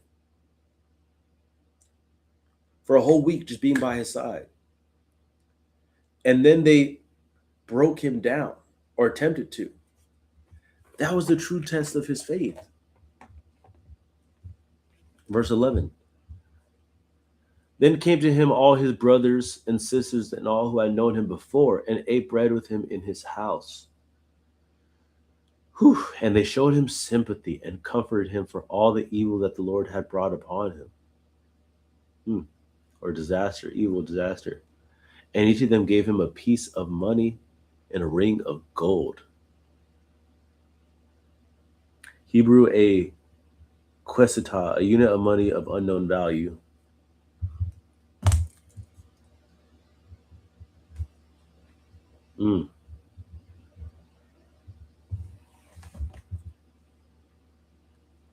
Then came all his brothers and sisters and all who had known him before. God used Job's community to restore him, right? Mind you, all these people he's been kind to and loved on. That's why you got to be nice to people. Because when you're going through it, it may feel like you're alone, um, especially initially. But people who remain alone are people who were alone before the thing happened. See, if you live your life on this, well, I'm all by myself and I'm going to do it all by myself. Okay, then when you go through it, you can deal with it all by yourself too. Even Job lost everything that he lost. And though his friends meant well in the first beginning, that is a good point, though, that when he went through what he went through, his closest friends came to counsel him. They did their best. That was the point in the beginning, was to give him comfort. It didn't end that way, but that was the beginning. And then after this debacle, I mean, I'm even breathing. I'm even relieved secondhand for Job. Now his friends and family are coming to him, right? Because of these people that he treated well, that he gave to. Now that he's in need, these people are coming back to him to give to him. This is powerful. This is powerful. I hope people are getting this. And the Lord blessed Job, or let me highlight this. And the Lord blessed the latter days of Job more than his beginning.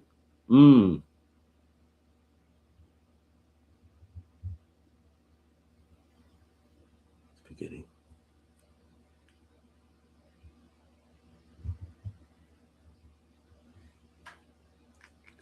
He had 14,000 sheep. Now, how much did he have in the beginning? 7,000 sheep. Now he has 14. Instead of 3,000 camels, he has 6,000. All right, he's doubling anything. 1,000 oxen, 1,000 female donkeys. Of course, it was 500, 500. He doubled everything.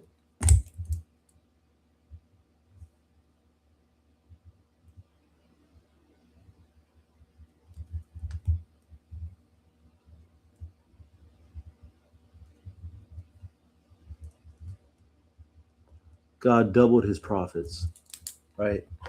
It's showing you again what faith will bring.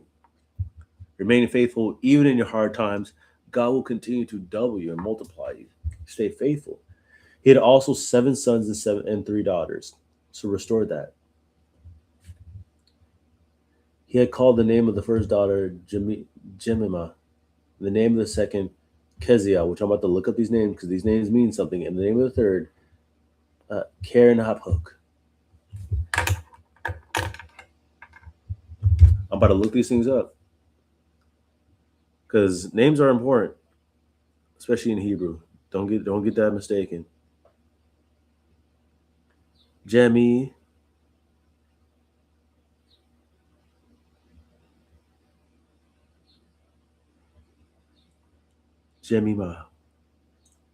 meaning dove. Meaning dove or peace.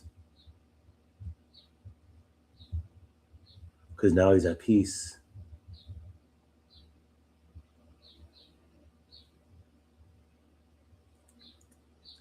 Peace.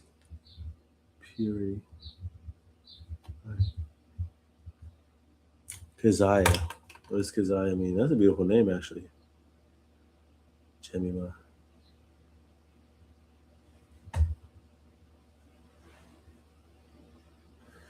Keziah.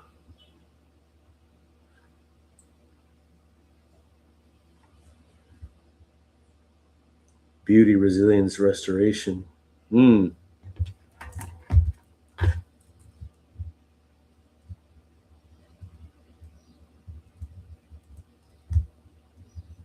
Beauty. Restoration. Keziah. I actually really like that name. I'm not gonna lie. Karen Haphook.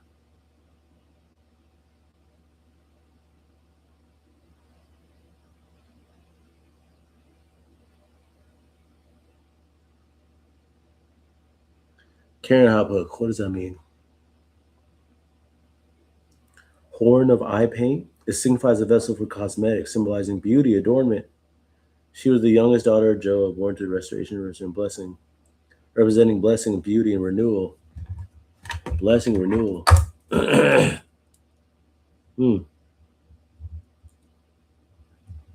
And it did just say his daughters were the most beautiful.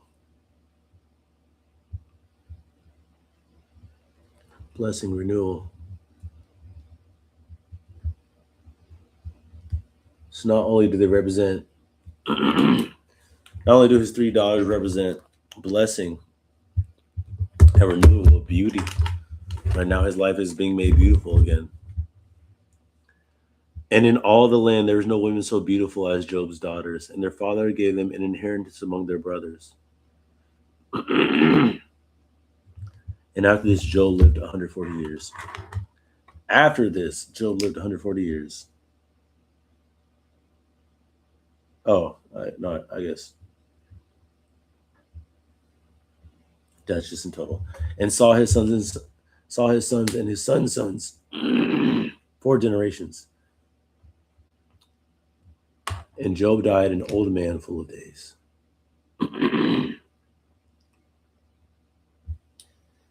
It means he left a prosperous life. Wow.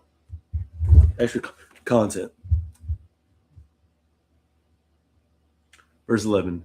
After he was restored, Job's siblings and other friends came to him and showed sympathy and comforted him, which restored a loss that Job had earlier lamented. This was the original intention of the 3 friends, right? The original intention.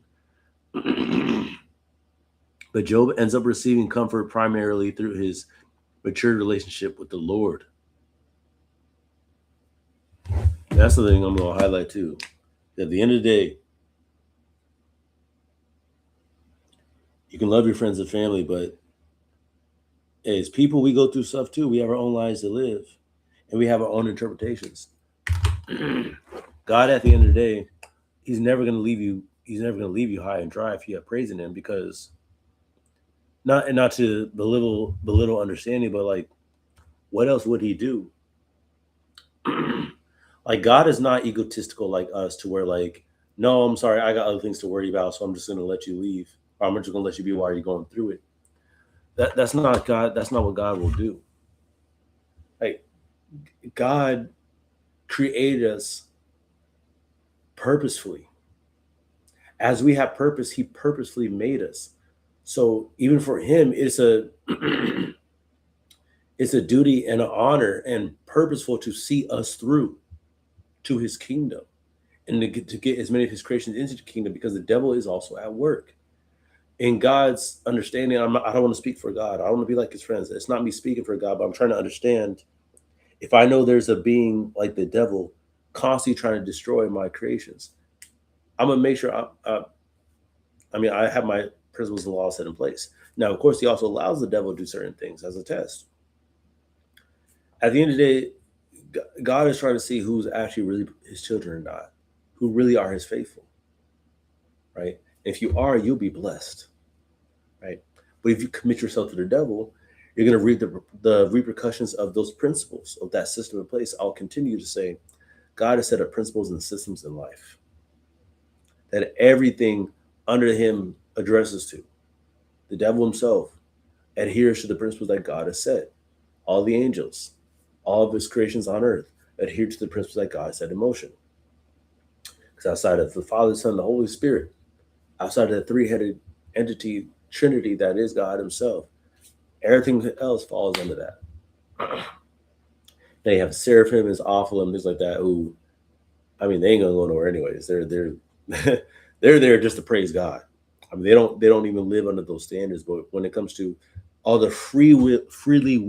the free-willed creatures, being the angels, who the devil used to be an angel known as Lucifer, and all of us, all who's created with this free will to move. Because we know the angels have free will, because the devil convinced a third of the angels to fight against God, right?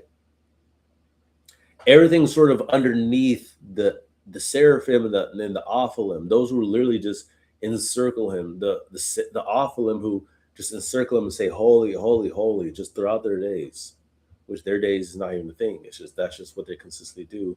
And the seraphim are like his his guardians at the forefront of him. Like if there's even some sort of way you even come close to pressing God, if you get past the Ophilim and the seraphim, you something crazy. You are something mighty. The devil couldn't even do that, right? But they're just like his. The seraphim are like his. Whenever you're in front of one of those huge museums or ancient things, and they got those guards in the front that always stand there like statues with the things that they hold, those rods that they hold. That's kind of like the presence of what the seraphim are. They're the ultimate guardians before you even get to God. Not that you'd be able to, it's like it's like in all those movies, whenever you got that person who's fighting through the ranks and they get to the boss, you always got those two henchmen right before the boss that man, they gonna put a whooping on most people. And if you get past them, you deserve to fight the boss.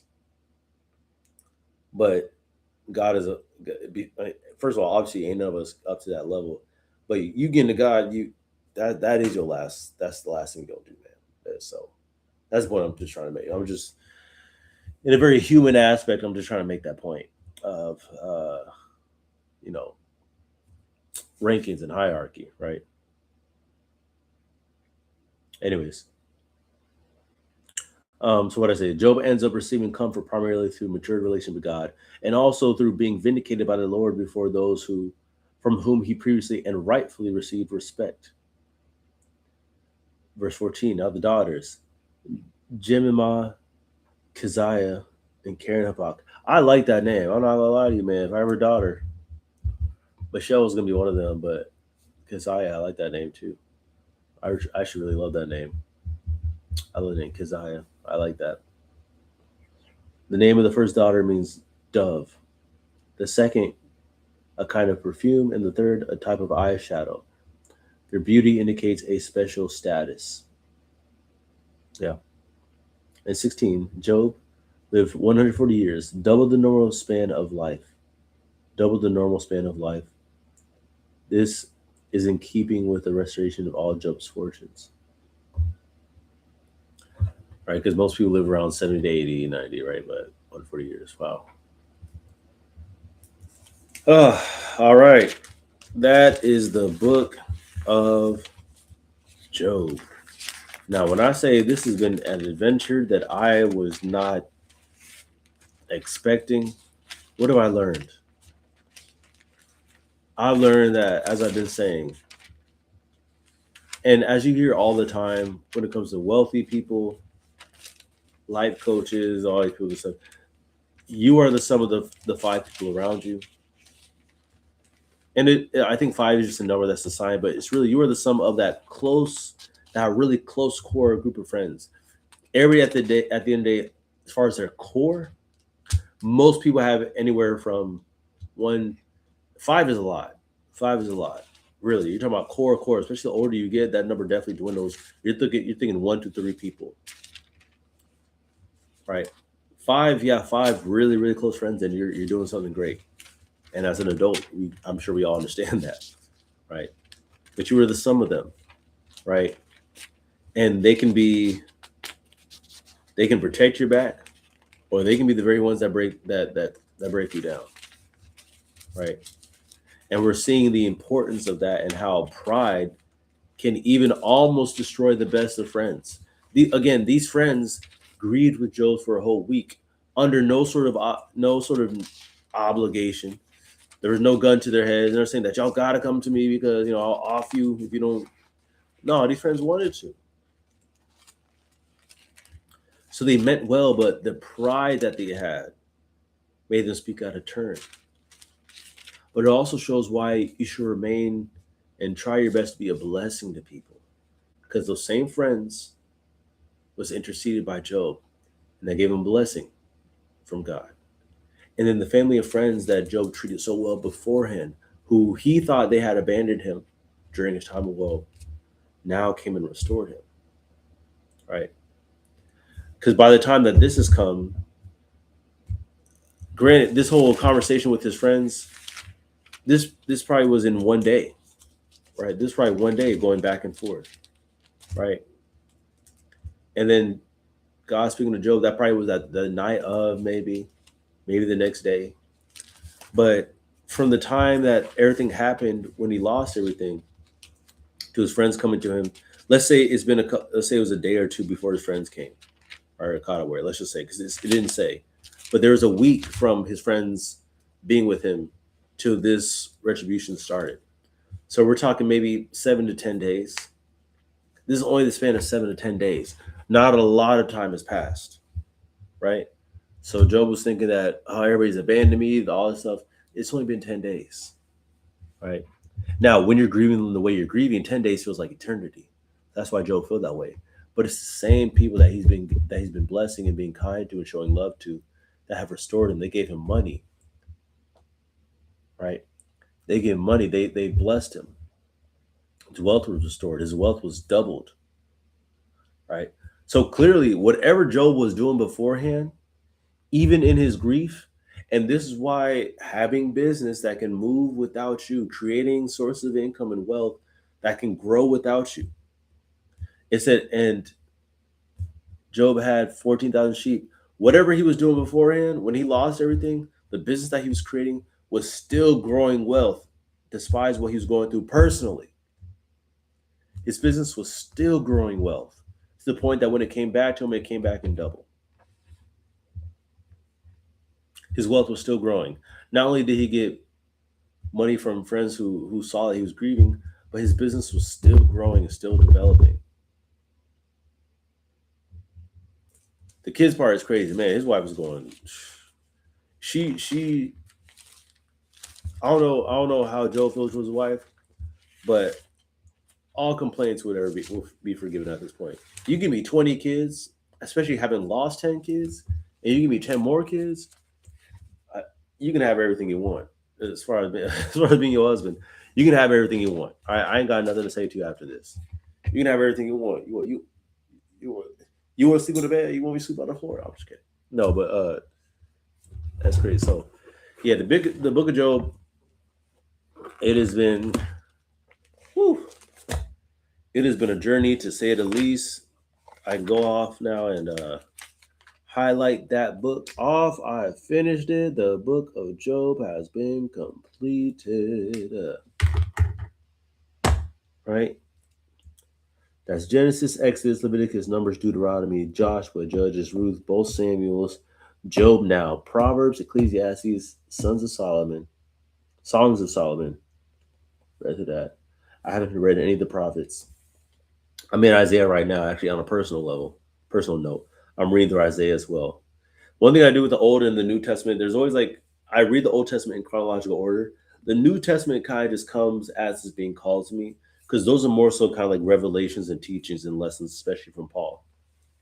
The Old Testament is kind of like a timeline that I stay with it.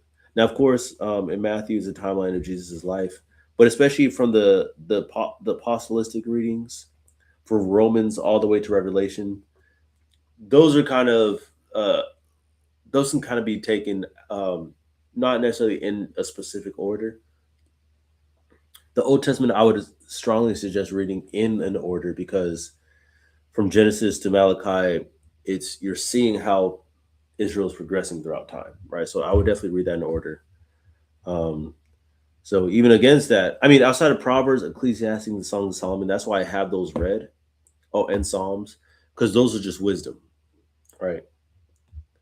The book of Job also. So when it comes to the wisdom books, which is Job through the Songs of Solomon, you can kind of read that on their own, because that's just specific to. It's like you take a breath, right? In chronological order, I'm reading from Genesis. I've gone all the way to Second Samuel's. I've gone up to First Kings, and I'm gonna keep on that timeline, even into Isaiah and stuff. Even though I'm reading through Isaiah right now, I just felt strongly called to read through Isaiah. But yeah, for the most part, I've been staying in the chronological order. But anyways, Job done. Let me know what y'all think, man. This has been a blessing. This has been a heck of a journey. I learned a lot. I'm going to continue to learn, and I hope y'all have too. So thank you for being here. If you're watching now, if you're watching later, thank you for being here, checking it out.